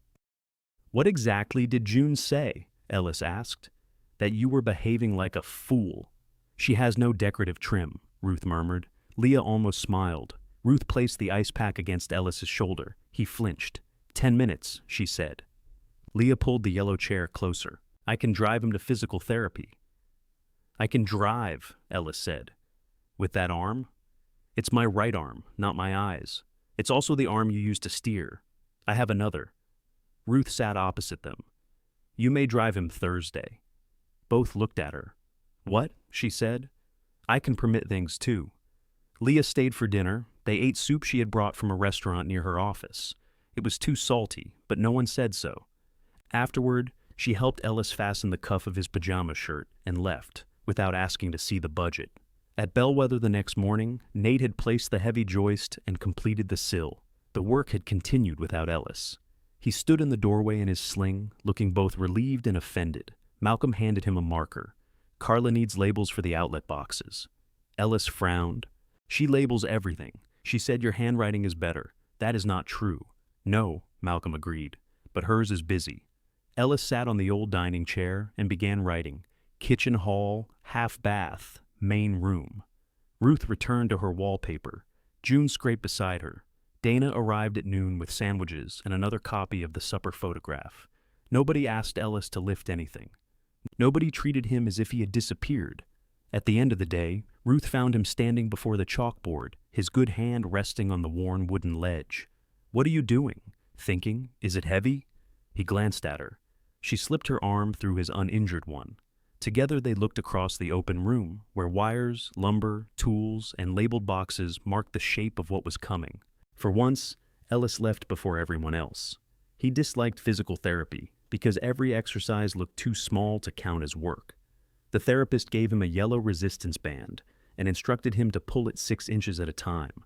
"This is for shoulders?" Ellis asked. "It's for people who want to keep using theirs. I can barely feel it. You'll feel it tomorrow." He did. For 2 weeks, the band hung from the doorknob of their apartment bedroom. Ellis performed his exercises morning and night, complaining about them with enough discipline to reassure Ruth. The bruising faded. His sling came off. He was allowed to sand, paint, and lift nothing heavier than a bag of groceries. "How large a bag?" he asked the therapist. "A normal one.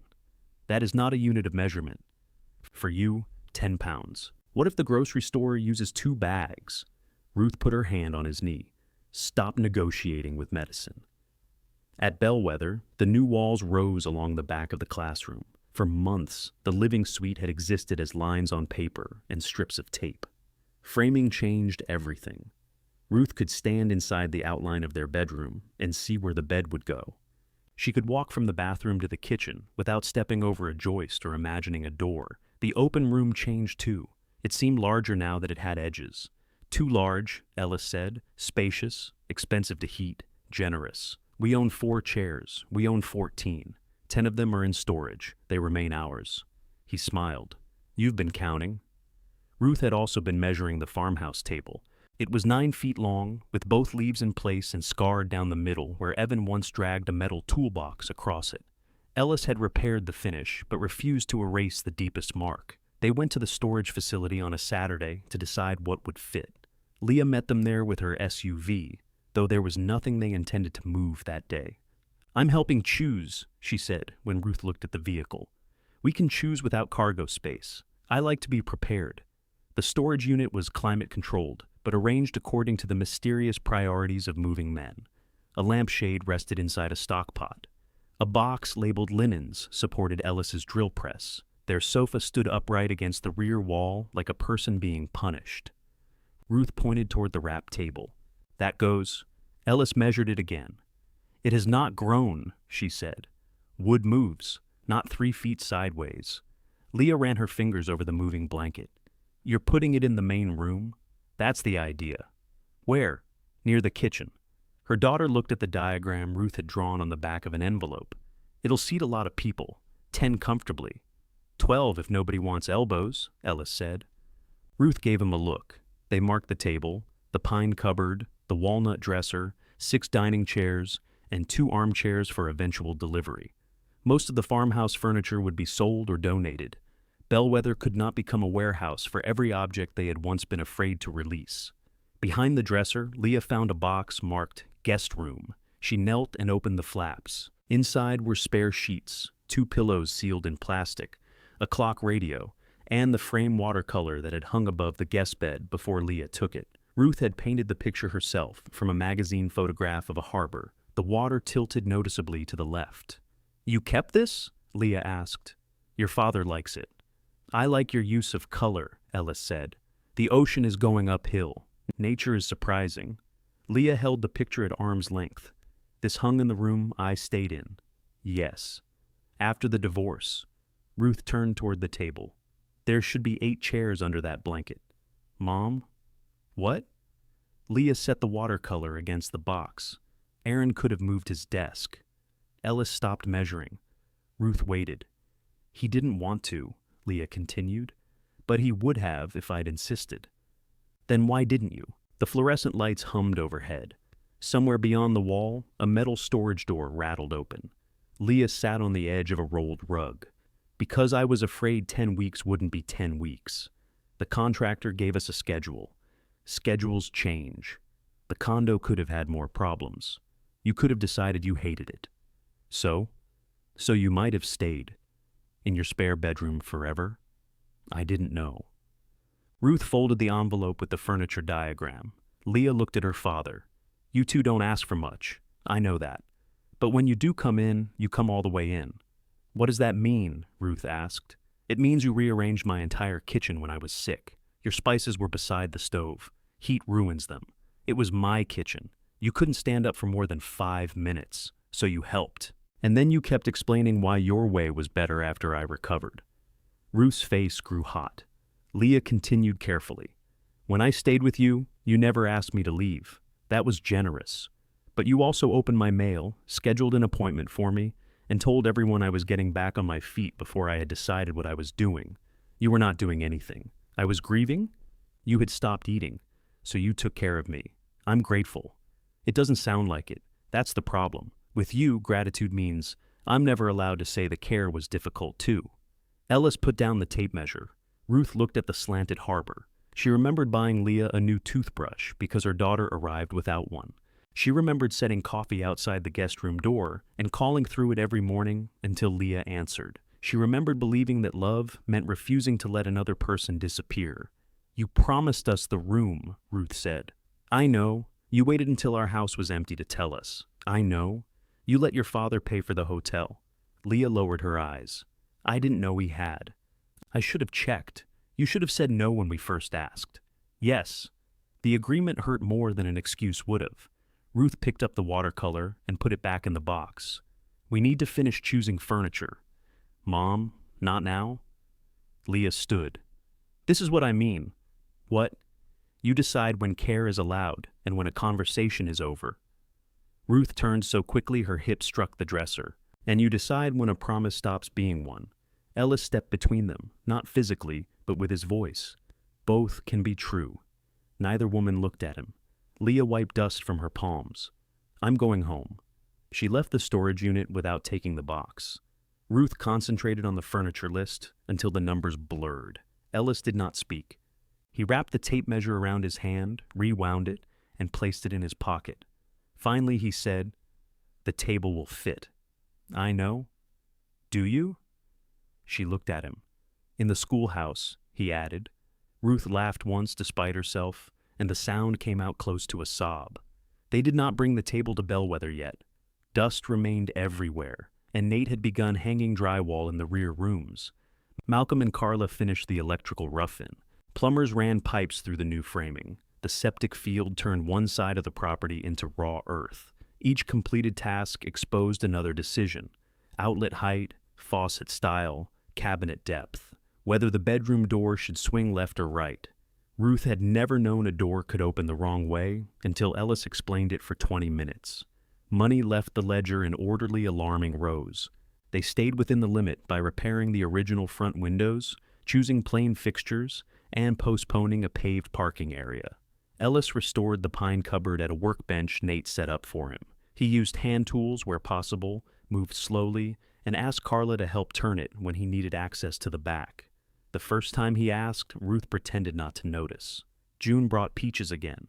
Dana came with a mild solvent that removed chalk residue without damaging the board. Malcolm supplied opinions. Nate supplied a radio that received only one country station and a sports program from 3 counties away.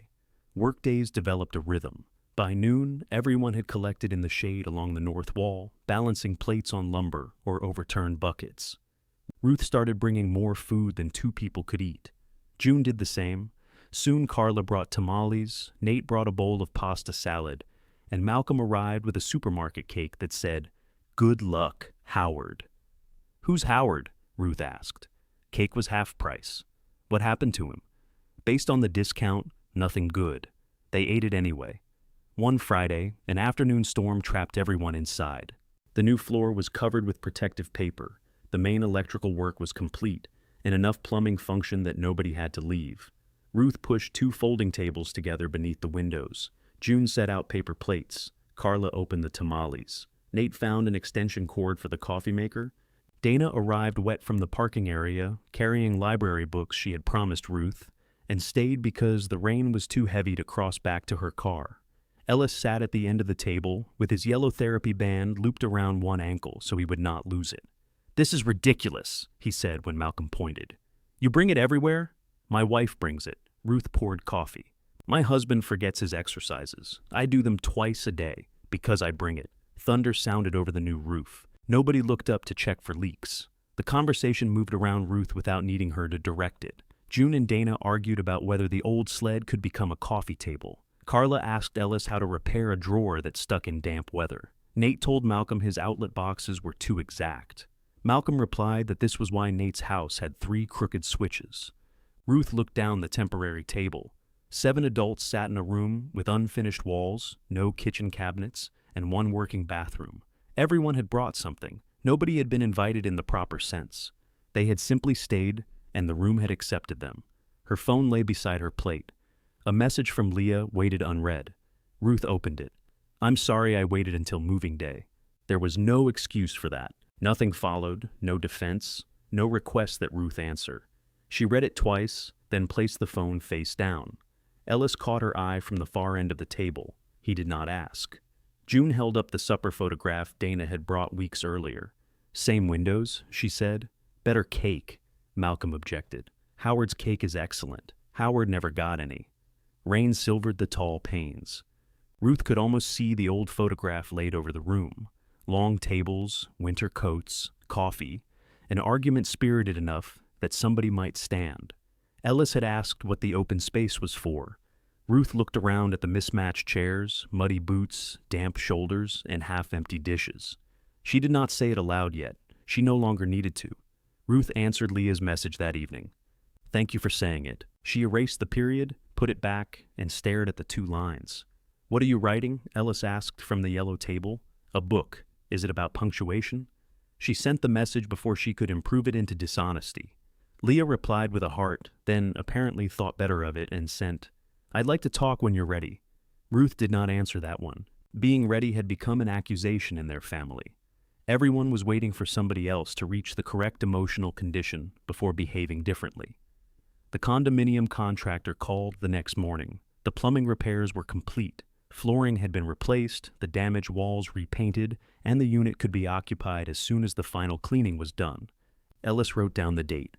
"We should look at it," he said. "We've looked at it, not since the repairs. Will it have become larger? No. Closer to Bellwether? No. Then what are we looking for?" He put down the pen. "The thing we already bought." Ruth agreed to go on Thursday. The condominium smelled of new paint and lemon cleaner. Sun entered through broad windows overlooking landscaped courtyards, where identical shrubs sat in identical circles of mulch. The doors were wide. The bathroom had grab bars installed so neatly they looked decorative. The elevator had carried them up without complaint. It was exactly what they had chosen. Ellis opened every cabinet and tested the windows. Ruth stood in the living room, trying to remember where they had planned to place the sofa. Blue tape remained on the floor from a furniture arrangement Leah had helped them mark months ago. "This is where the television goes," Ellis said. "I remember, we could sell the apartment furniture and move in here while Bellwether's finished. We have 2 months left on Marlene's lease. We can afford 2 months. That isn't the point. No. The point is we own a comfortable place and are paying to live in a room that looks like a traffic signal." Ruth walked into the smaller bedroom. They had intended it as a guest room and office. She had chosen pale green paint for it. There was space for a full-size bed, a desk, and little else. Leah appeared in the doorway behind her. "Dad said you were coming. He called you?" "He wanted my opinion about listing it." Ruth looked past her toward the living room. Ellis had vanished onto the balcony. "And what is your opinion?" "That you should do what you want." "That sounds rehearsed." "It is." Leah stepped inside. "I practiced in the elevator." Ruth touched one of the blue tape marks. "This was going to be the bed. I know. Not the farmhouse bed. Something smaller." Leah nodded. "We planned a room for guests in a home half this size. I know that too." Ruth faced her. "I did take over your kitchen." Leah's eyebrows rose. "And I opened your mail," Ruth continued. "One envelope. It looked important. It was my car insurance. It was overdue. That doesn't make it yours." "No?" The word felt unnatural in Ruth's mouth. She made herself leave it there. "I thought if I kept everything moving, you wouldn't stop," she said. "You were so quiet in that room. I could hear you standing outside the door. I worried. I know. I did not know how to help without taking charge. Leah leaned against the wall. You could have asked. What if you said no? Then you would have had to let me. Ruth looked toward the empty closet. That was not one of my strengths. No, I'm sorry. Leah's face tightened. She looked down, then laughed once under her breath. What? I had an entire speech ready and now I can't use it. You can save it. I may become unreasonable again. I'm counting on it. Ruth smiled, but Leah did not let the moment become easier than it was. I was afraid you'd move in and never leave, she said. Not because you're helpless, because you make yourself necessary. You would have started cooking, and Dad would have fixed the closet door, and soon Aaron and I would have adjusted our lives around you. Then asking you to go would have felt cruel. The closet door is sticking, Mom. I only asked. Leah pressed her lips together. Ruth lowered her eyes. All right. I should have told you when you first asked. I wanted to be the daughter who said yes, so I said yes, until saying it cost me something. Then I made you pay the cost instead. Ruth felt the words settle. They did not repair the empty farmhouse or the hotel receipt. They did not make the refusal less cruel, but they belonged to the truth, and truth was at least strong enough to build on. Thank you, she said. Leah wiped beneath one eye with the side of her finger. I do want you near me. Near is a slippery measurement. Bellwether is 40 minutes, 37 if your father drives, 40 if we want him alive. From the balcony, Ellis called, I can hear you. You were meant to, Leah answered. They listed the condominium the following week. The agent warned them that selling so soon after buying would mean losing closing costs and part of what they had spent on improvements. Ellis listened without pretending the loss could be solved by negotiating harder. We knew, he said. Ruth signed the listing agreement at the kitchen counter. There was no dramatic feeling of release, only the dry scrape of paper under her hand. Afterward, they removed the blue tape from the floors. Leah helped. None of them mentioned the smaller bedroom again. Bellwether began to look less like a construction site, and more like an argument they were winning. The bedroom walls were painted a soft gray Ruth chose because Ellis rejected all 6 shades of cream as the same bucket. The accessible bathroom was tiled, the shower installed, and the kitchen cabinets fitted along the rear wall. Ellis restored the pine cupboard in a darker finish that made its dents look intentional. Nate refinished the classroom floor in stages. Beneath decades of grime and damaged varnish, the boards came up honey-colored, though several patches remained visibly newer where the joists had been repaired. Should we stain those darker? Ruth asked. No, Ellis said. They are repairs. Let them be repairs. She looked at him. What? Nothing? You have that face. What face? The one where I accidentally said something meaningful, and you intend to remember it against me. I would never. He narrowed his eyes. The farmhouse table arrived on a Wednesday. Darryl, the moving foreman with the silver ponytail, recognized Ruth before she recognized him. Still got the lamp? He asked. Between 2 red chairs. And the goose? Lost in service. Darryl and another mover carried the table through the green doors. Ruth directed them toward the space beside the kitchen, while Ellis measured clearances nobody had requested. When the moving blankets came off, the table looked larger than it had in the farmhouse. Scratches ran along one side. A small white circle marked the place where Leah once set down a hot casserole without a trivet. Evan's toolbox groove crossed the center. Ruth ran her hand over it. Want us to set the leaves? Darryl asked. Both, she said. Ellis opened his mouth. 10 comfortably, she reminded him. Darryl's assistant unfolded the supports. With both leaves inserted, the table stretched beneath the tall windows, as if it had always been intended for the room. June walked in carrying a basket of tomatoes. She stopped at the threshold. Well, she said, now you have to feed people. We fed people before the table. That was construction food. Eating from your lap doesn't count. Dana arrived later and insisted the restored chalkboard needed something written on it. Ellis found a box of white chalk in the old supply cabinet. What? He asked. Not arithmetic, Ruth said. Good. I've forgotten long division. June wrote, welcome in letters so large the final E nearly ran off the edge. To what? Malcolm asked when he came in. We'll decide, June said. Ruth decided on a first supper for the Saturday after the final inspection. Not an opening exactly. The bedroom doors still needed hardware, the exterior steps needed a railing, and half their belongings remained in storage. But the kitchen worked. Water came from the taps. The heat pump had survived its first test. The schoolhouse was safe enough for chairs, food, and people. She invited everyone who had worked there, then added Leah and Evan. Leah answered immediately. "I'll come early. Tell me what to bring." Ruth wrote, "You can come early because you want to, not because I need you." Leah replied, "Maybe I'd like both." Evan did not respond. 2 days later, while Ellis adjusted a drawer in the pine cupboard, a silver SUV pulled onto the gravel. Evan stepped out wearing leather shoes unsuited to the ground. He walked around the building before coming inside. "Wow," he said. Ruth stood at the kitchen counter, unpacking glasses. Her son turned slowly beneath the restored ceiling. His expression was open, almost boyish, and for one dangerous instant, she wanted only to please him. "You did all this?" "We paid people to do most of it," Ellis said from the cupboard. Evan ran one hand over the edge of the long table. Leah's pictures didn't show the scale. "She sent you pictures?" Ruth asked. "Just a few." He crossed to the chalkboard, admired the windows, and peered into the living suite. When he returned, he was smiling. "This is incredible. Honestly, you were right." Ruth waited for whatever would follow. Evan spread his arms toward the open room. This could be a real family place. Ellis's screwdriver stopped moving. "Our family hasn't been here yet," Ruth said. "We're here now." Evan laughed as if she had made a joke. "Imagine Thanksgiving, Christmas, anniversaries. You could fit everybody." "Who is everybody? You know what I mean." He walked toward the windows, already seeing uses. Tessa's business sometimes hosted private client dinners. The setting would photograph beautifully. The long table was perfect. He knew a caterer who would love the kitchen. They could install better exterior lighting near the gravel. "We have exterior lighting," Ellis said. "For parking?" "We do not have parking. We have gravel. That's easy to upgrade later." Ruth placed a glass in the cabinet. "Later, for whom?" Evan turned. "I'm just excited for you. Are you coming Saturday?" "What's Saturday?" "The supper," I texted.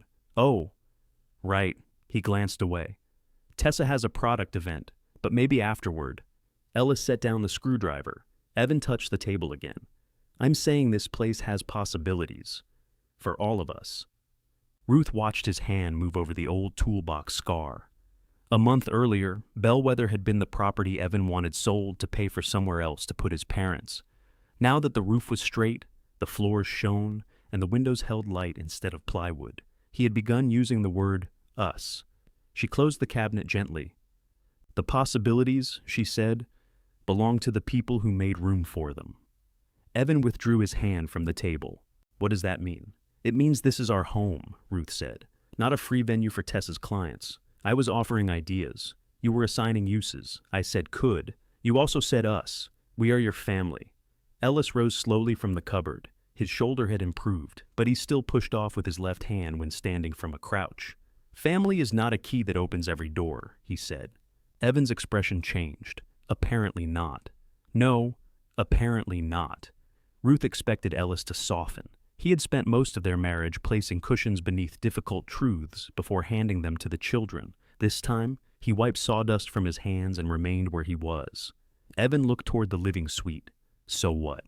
We're allowed in the big room, but not the rest." "You are standing in our kitchen," Ruth said. "You know what I mean? That sentence has done a lot of work today."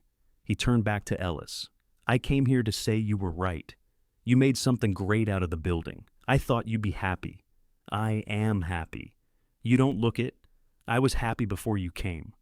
The words landed harder than Ellis seemed to intend. He looked away, but did not take them back. Evan's face reddened.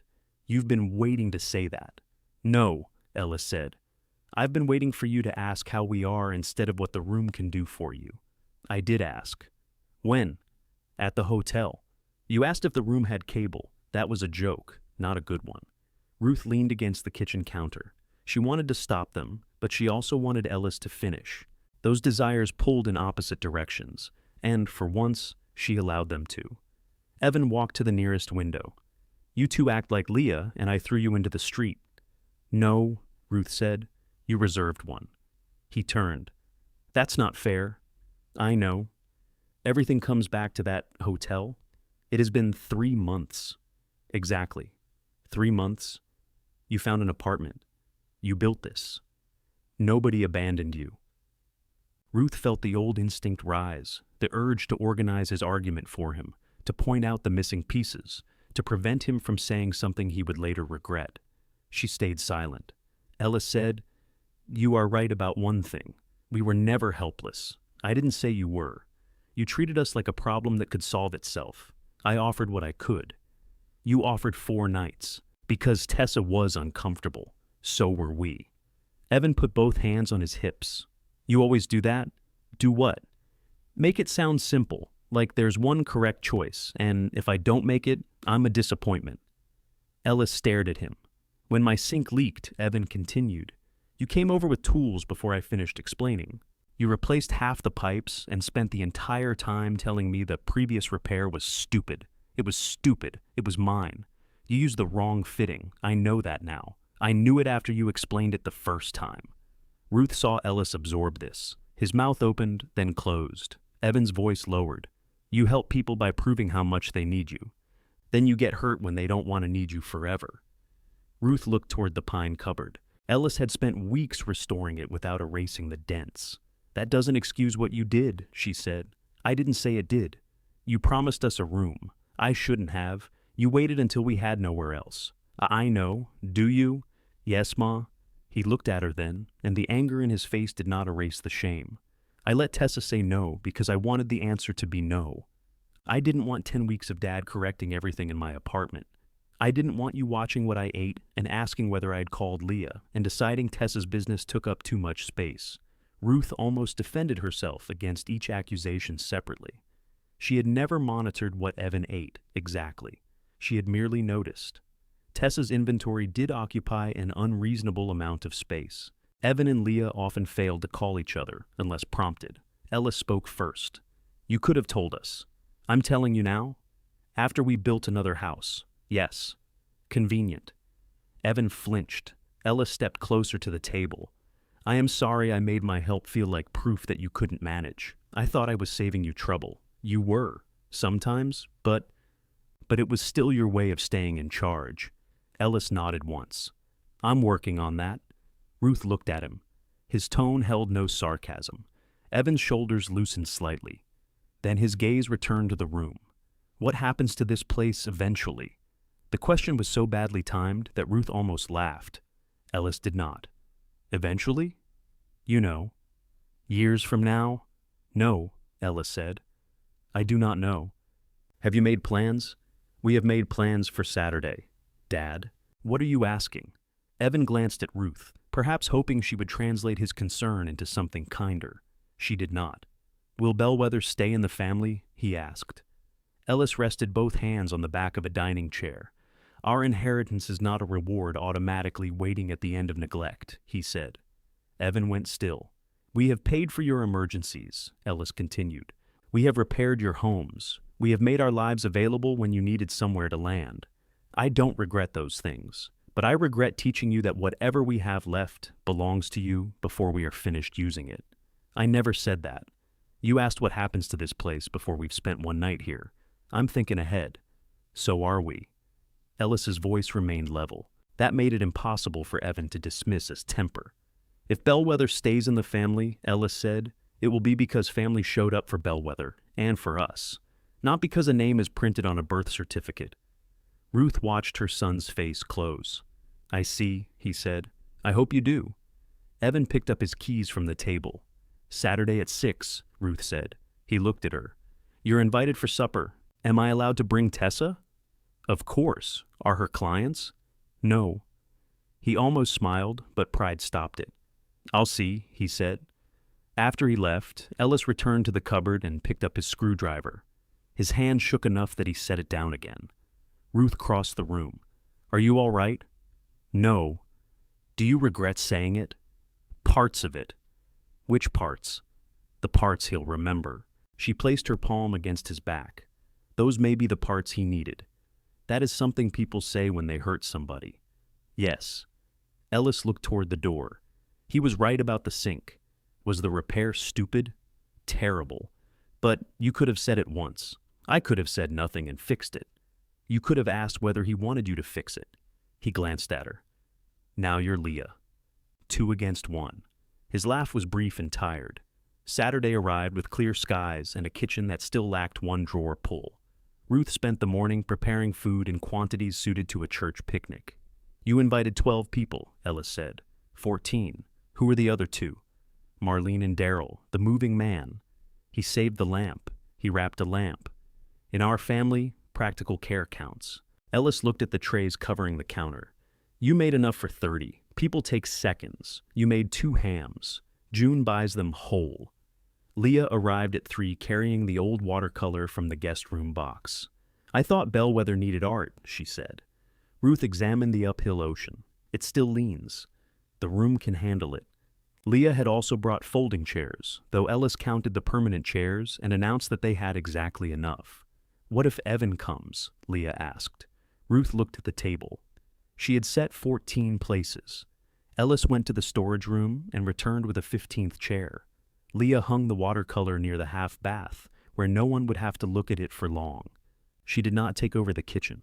She asked what Ruth wanted done, then waited through the uncomfortable pause required for Ruth to answer.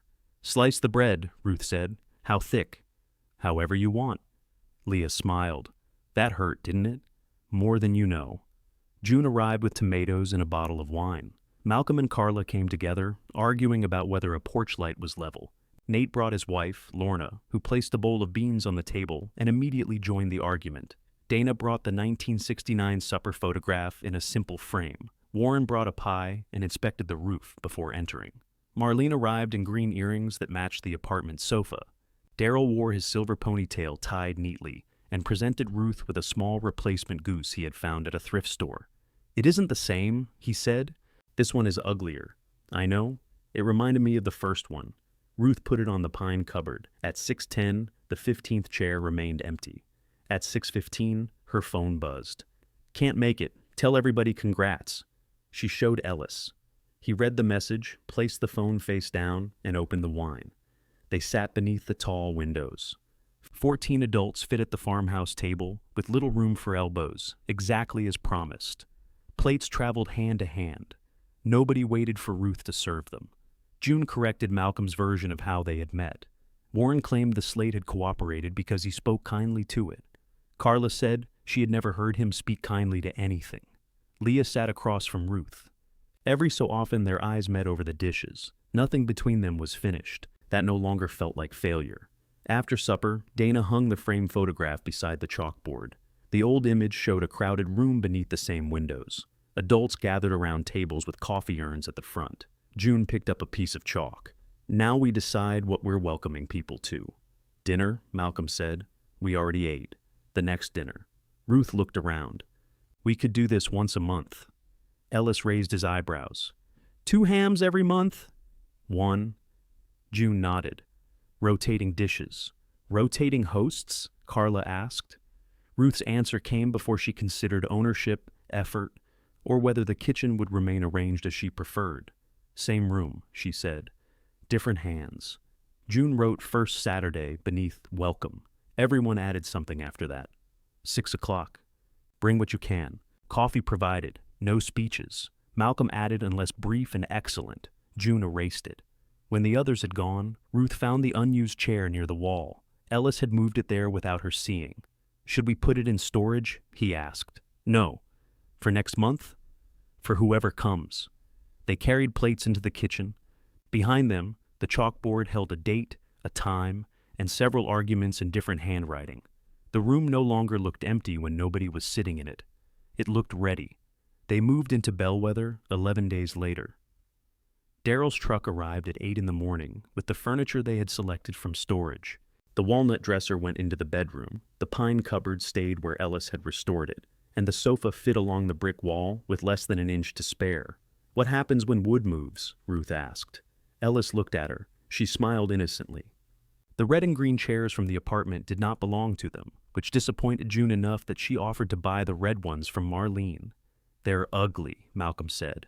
"That's why I need both." Marlene refused to separate the chairs from the apartment. She returned Ruth and Ellis's security deposit in full, minus $32 for a dent Ellis insisted had already been in the bedroom wall. "It was not there," Marlene said. "The dresser covered it." "Then how would you know?" I measured. "Of course you did." Ruth paid the $32 before the argument could exceed the value of the wall. Leah came after work, carrying dinner and no cleaning supplies. She asked where Ruth wanted the framed photographs instead of arranging them herself. Aaron joined them later and installed nothing, corrected nothing, and said the restored chalkboard was the best part of the building. It was the longest relaxed evening Ruth had spent with her daughter and son-in-law in years. Evan sent a plant. It arrived in a tall cardboard box with a printed card that said, "Congratulations on the new place." The plant was a delicate indoor tree requiring filtered light, stable humidity, and soil that remained moist but never wet. Ellis read the care card. "He sent us a hostage." Ruth placed it near the east window. The first night, they went to bed at 10 and got up 4 times. Ellis checked the thermostat twice. Ruth checked the front lock. A noise in the wall turned out to be the heating pipes adjusting, though Ellis listened to it for 10 minutes with one ear against the plaster. At 3 in the morning, Ruth woke and did not recognize the ceiling. For a few seconds, she was back in the hotel, rolling toward the center of the mattress with nowhere to put her feet. Then she saw the walnut dresser, the wide bedroom door, and the pale rectangle of moonlight from Bellwether's tall windows. Ellis slept beside her, one hand open on the blanket. His shoulder no longer required a sling, but he still favored it when he turned.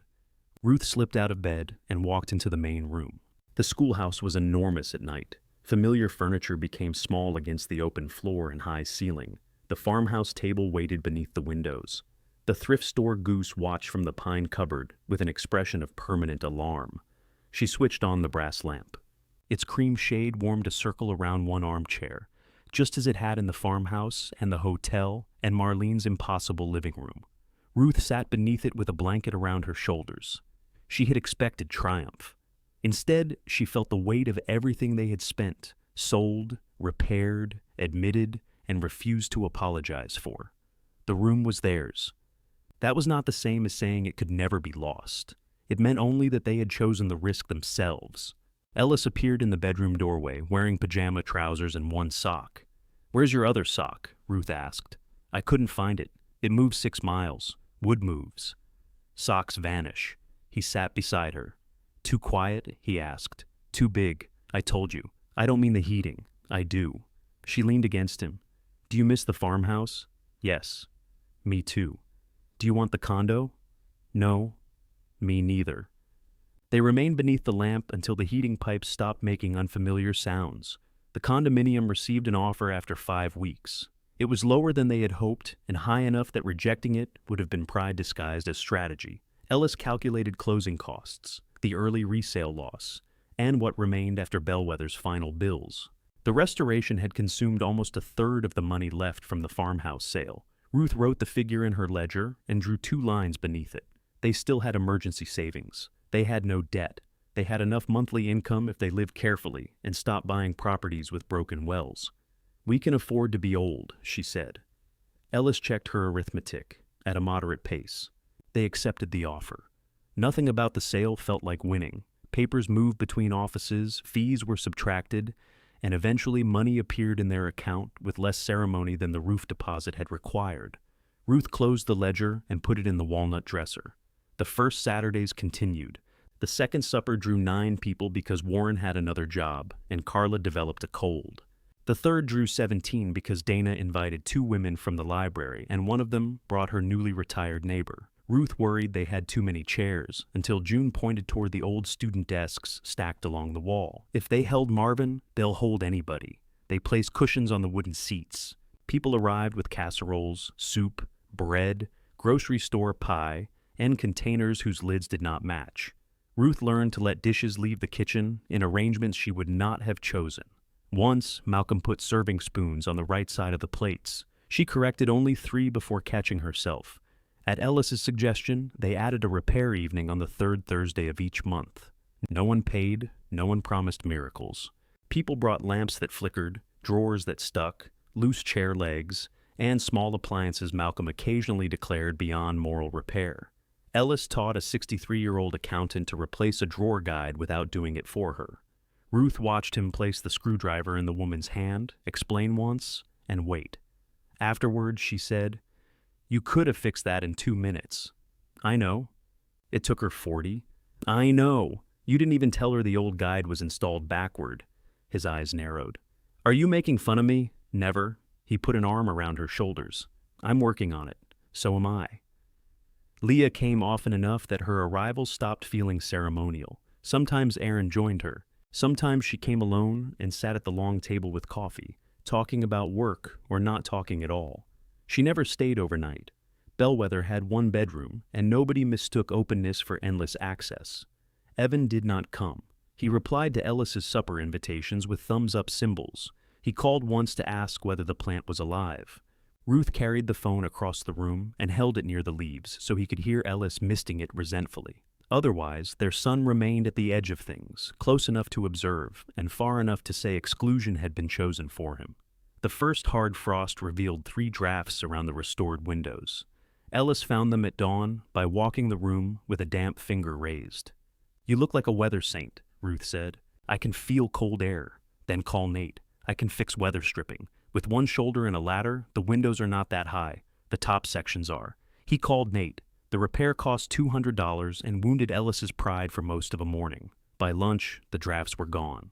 He admitted quietly that the money had been well spent. Winter narrowed the road to Bellwether. They hired a man with a plow instead of relying on Ellis's old snowblower, which remained in storage because he had once promised to repair its drive belt and never had. June crossed the field in tall boots after every snow. She brought stew, newspapers, or nothing. Sometimes she sat under the brass lamp and complained that people had begun treating her evenings as available simply because she was widowed. They say, June won't mind, she told Ruth. I mind all sorts of things. Say no, I do. Without explaining, I'm teaching a class. Ruth began to understand that chosen belonging was not the same as constant availability. Bellwether did not stay unlocked. Suppers had dates. Repair nights had hours. People knocked. Ruth and Ellis answered when they were home and let the door remain closed when they were tired. The room felt more generous because it had edges. After the 4th supper, Dana posted a photograph on the library's community page. It showed the long table covered in bowls and plates with the restored chalkboard behind it. Ruth and Ellis stood at opposite ends. June had been caught mid-sentence with one hand raised. The photograph traveled farther than Ruth expected. The next afternoon, Evan called. I saw the picture, he said. We looked old, Ruth replied. You looked happy. We were. He was silent. Ruth waited without filling the space. Leah said, You're doing this every month. First Saturday. You invite people from town. We invite people we know. They bring people. Now we know them too. But not me. Ruth sat at the farmhouse table. Outside, snow collected along the gravel edge. We have invited you every month to sit with a room full of strangers who know more about your life than I do. They did not begin as strangers. That isn't what I meant. What did you mean? Evan sighed. You built this whole new family because Leah and I let you down. No. Come on, Ma. You practically named the place after the hotel. We did not name it. It was already Bellwether. You know what I'm saying? She did.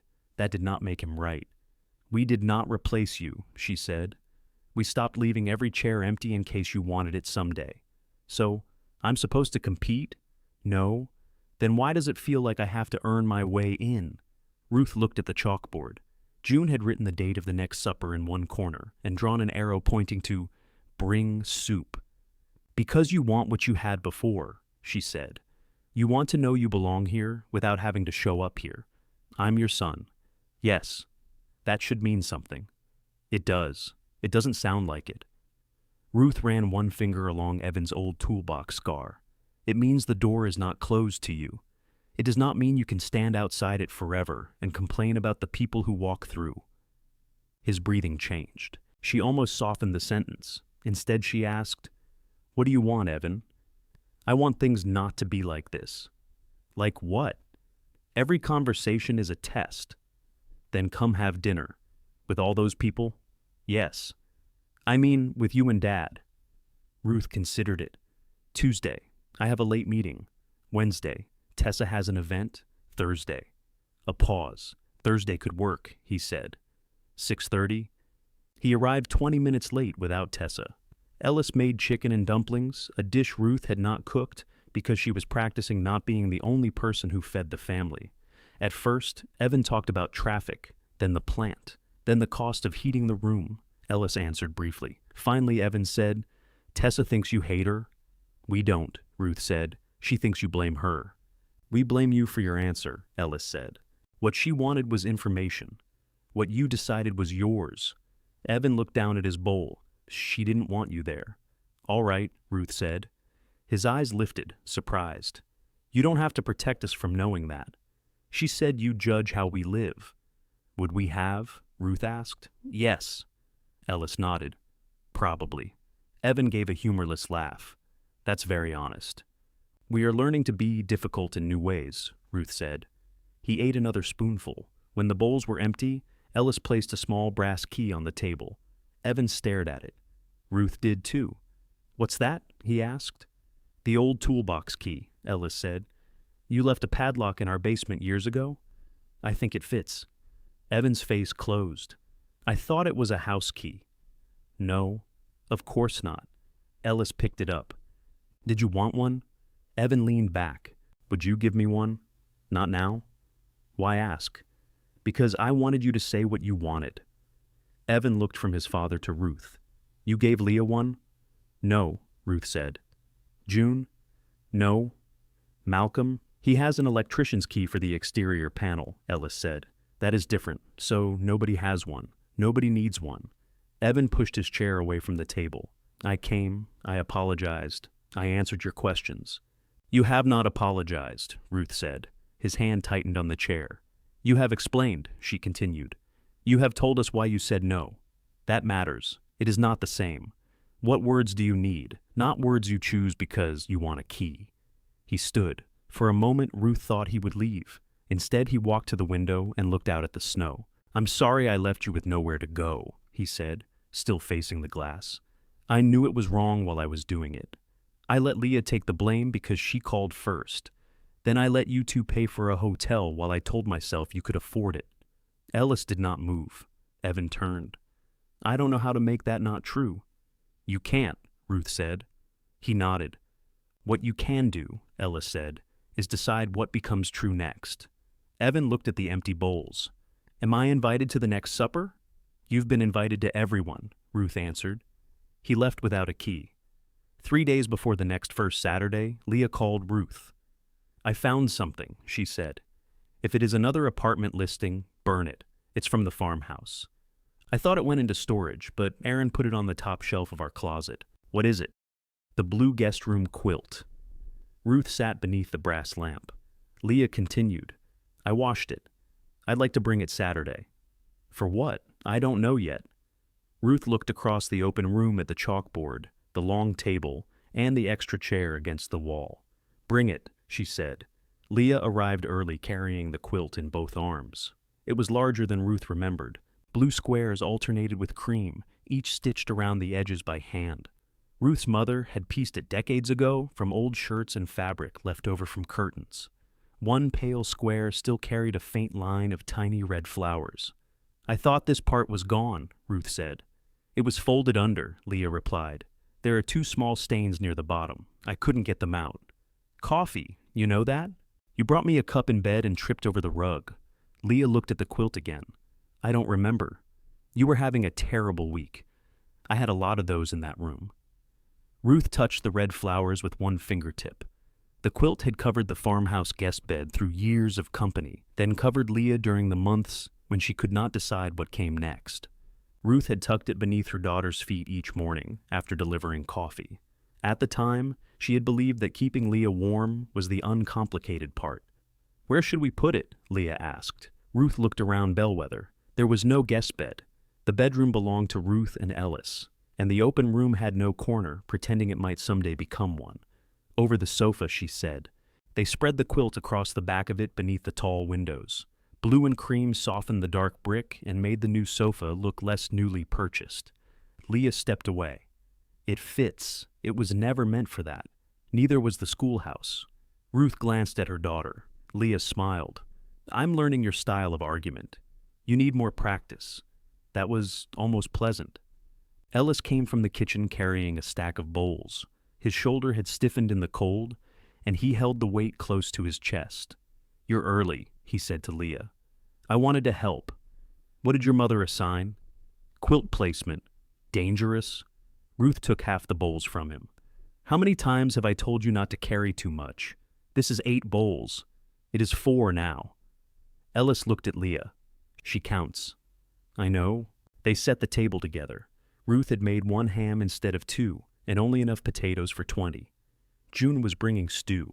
Malcolm had promised cornbread, which worried everyone because he approached recipes with the same improvisational confidence he condemned in electrical work. The extra chair remained against the wall. At 4, snow began falling in dry, hesitant flakes. By 5, it had covered the gravel and softened the disturbed ground above the septic field. Ellis turned on the exterior lights. Warm squares appeared across the white yard. Do we cancel? Ruth asked. For this? It could get worse. The road is clear. Evan drives too fast. Ellis checked his phone. He hasn't said he's coming. Ruth adjusted a spoon that did not need adjusting. At 5:40, June crossed the field in her tall boots with a covered pot held against her coat. Dana arrived behind the plow truck, followed by Malcolm and Carla. Warren brought 2 pies this time because his wife had seen the size of the table in Dana's photograph and declared one insulting. Nate and Lorna came carrying salad. Marlene entered wearing the green earrings again and asked whether the red chairs were still available. Daryl had a delivery job delayed by snow, but he sent his regrets and a photograph of the original ceramic goose's broken head, which he had apparently kept. That man concerns me, Ellis said. Leah laughed. Why does he have the head? Practical care, Ruth answered. Aaron arrived last among the expected guests. He kissed Leah, greeted Ruth and Ellis, and carried an armload of firewood inside, even though the schoolhouse did not have a wood-burning stove. Leah stared at it. What is that for?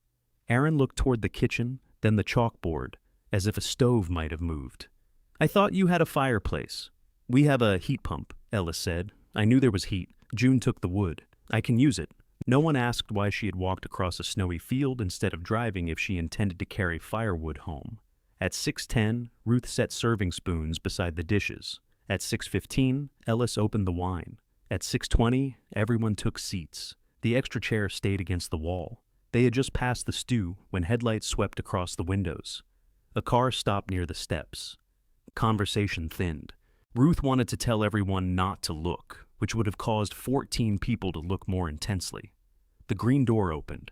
Evan stepped inside carrying a paper grocery bag, snow bright on the shoulders of his coat. Sorry, he said. The highway was bad. Ruth stood. For 1 second he looked as he had at Bellwether months earlier when he entered and saw possibilities he wanted to claim. Then he looked at the full table, the quilt across the sofa, and the single unused chair near the wall.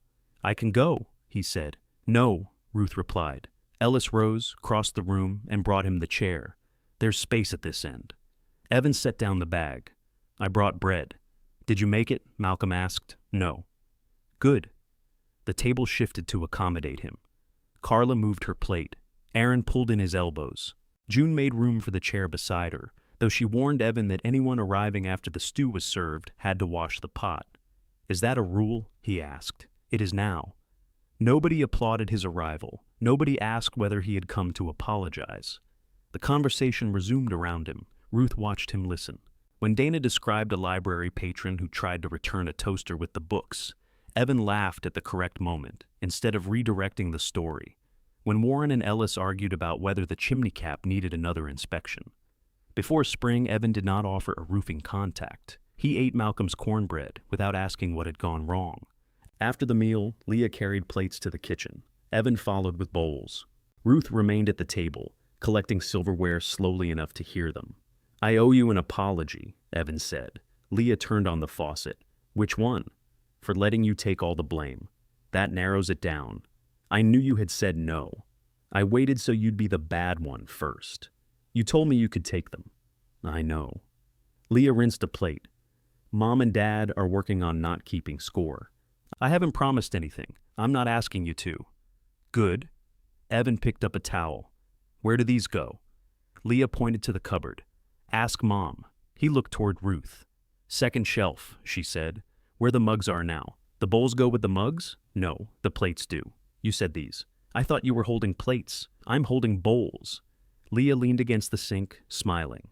Ruth took a breath. Put them wherever they fit. Evan's eyebrows rose. Is this a test? No, it feels like one. That may take time. He placed the bowls on the second shelf. They fit badly. Ruth watched the cupboard door close against them and said nothing. Coffee was served beneath the chalkboard. June had written "First Winter Supper" across the top and drawn several shapes intended to be snowflakes. Malcolm added a crooked lightning bolt. That isn't weather we want, Ruth told him. It's decorative. No decorative trim, June said. Dana tapped a spoon against her mug. The room quieted. The board says no speeches, Ellis reminded her. This is an announcement. That is a speech wearing sensible shoes. Dana ignored him. Bellwether was built for people to gather. Then it sat empty long enough for everyone to assume empty was its natural condition. Ruth and Ellis proved otherwise. Ruth felt heat rise into her face. No speeches, she repeated. I'm done. That was brief, Malcolm admitted. Was it excellent? Dana asked. No. June raised her glass, dry roof. Carla lifted hers, grounded outlets. Working well, Nate added. Straight chimney, Warren said. Marlene said. Full security deposit mostly. Everyone looked at Ellis. Full table, he said. They drank to that. Ruth's glass remained near her lips a moment longer than the others. Across the room, the brass lamp glowed beside the blue quilt. Snow pressed softly against the tall panes, but Bellwether held its heat. After coffee, the room divided into small conversations. Dana and Lorna studied the framed supper photograph. Aaron helped Nate move a student desk away from the radiator. June made Evan wash the stew pot, then stood beside him, explaining the difference between clean and man clean. Ellis sat at one end of the table, performing his shoulder stretches with the yellow band. Evan dried his hands and approached him. Does that still hurt? In cold weather, because of the board, because I behaved like a fool near a board. Evan pulled out a chair. Tessa has a cabinet door that won't close. Ellis's hands stopped. Ruth, carrying coffee cups, slowed without turning toward them. What kind of cabinet? Ellis asked. Kitchen, the upper one beside the refrigerator. Loose hinge? Maybe, I can look at it. Evan nodded, then said, Do you want to? Ellis glanced across the room at Ruth. I can show you how to look at it, he said. That works. Bring a screwdriver Thursday. Which kind? Take a picture of the hinge first. Evan reached for his phone as if he might ask Tessa immediately, then put it away. I'll do it tomorrow. There was no key on the table between them. Ellis did not offer one. Evan did not ask. Near 9, the snow began falling harder. People gathered dishes, buttoned coats, and argued over who should take leftovers. Ruth gave June half the ham. June objected that she lived alone. You bought a whole one before, Ruth said. It was on sale. This is free. That's suspicious. Leah waited while Aaron warmed the car. At the sofa, she smoothed one corner of the quilt. I thought about putting it back on a bed, she said. Where? At our house, once Aaron's contract ends. Ruth did not ask whether that meant the spare room would become available. It was not a question she needed answered. It looks right here, Leah continued. It does. Leah hugged her. This time, neither hesitated. At the door, Evan pulled on his coat. Next supper is the first Saturday, he asked. It always is, Ruth said. Tessa might come. She's welcome. He looked toward the chalkboard. Should we bring something? Bring what you can. I can manage bread. Then bring bread. He kissed Ruth's cheek and followed Ellis outside to clear snow from the cars. Ruth watched through the window as father and son worked on opposite sides of the walkway, each with a shovel. Ellis used his left arm more than his right. Evan noticed and took the heavier section without making an announcement. When the last headlights disappeared, Ruth locked the green door. The schoolhouse showed the pleasant damage of a full evening. Glasses on the chalkboard ledge, crumbs beneath the table, a damp ring where someone had set down a pot without a trivet. The bowls were still arranged incorrectly in the cupboard. Ellis came in carrying 2 snow-covered shovels. We can clean tomorrow, he said. Ruth surveyed the plates. Tomorrow, she agreed. He leaned the shovels in the supply room. Ruth switched off the overhead lights one row at a time until only the brass lamp remained. They sat together beneath it. The blue guest room quilt pulled across both their knees. Beyond them, 15 chairs stood unevenly around the long table. None had been reserved. None had been taken away. On the chalkboard, beneath old scars and several bad snowflakes, June had added one final line before leaving. Room for more. Ruth looked at it, then at Ellis. He took her hand. Outside, snow erased the tire marks from the gravel. Inside, Bellwether kept every mark that mattered.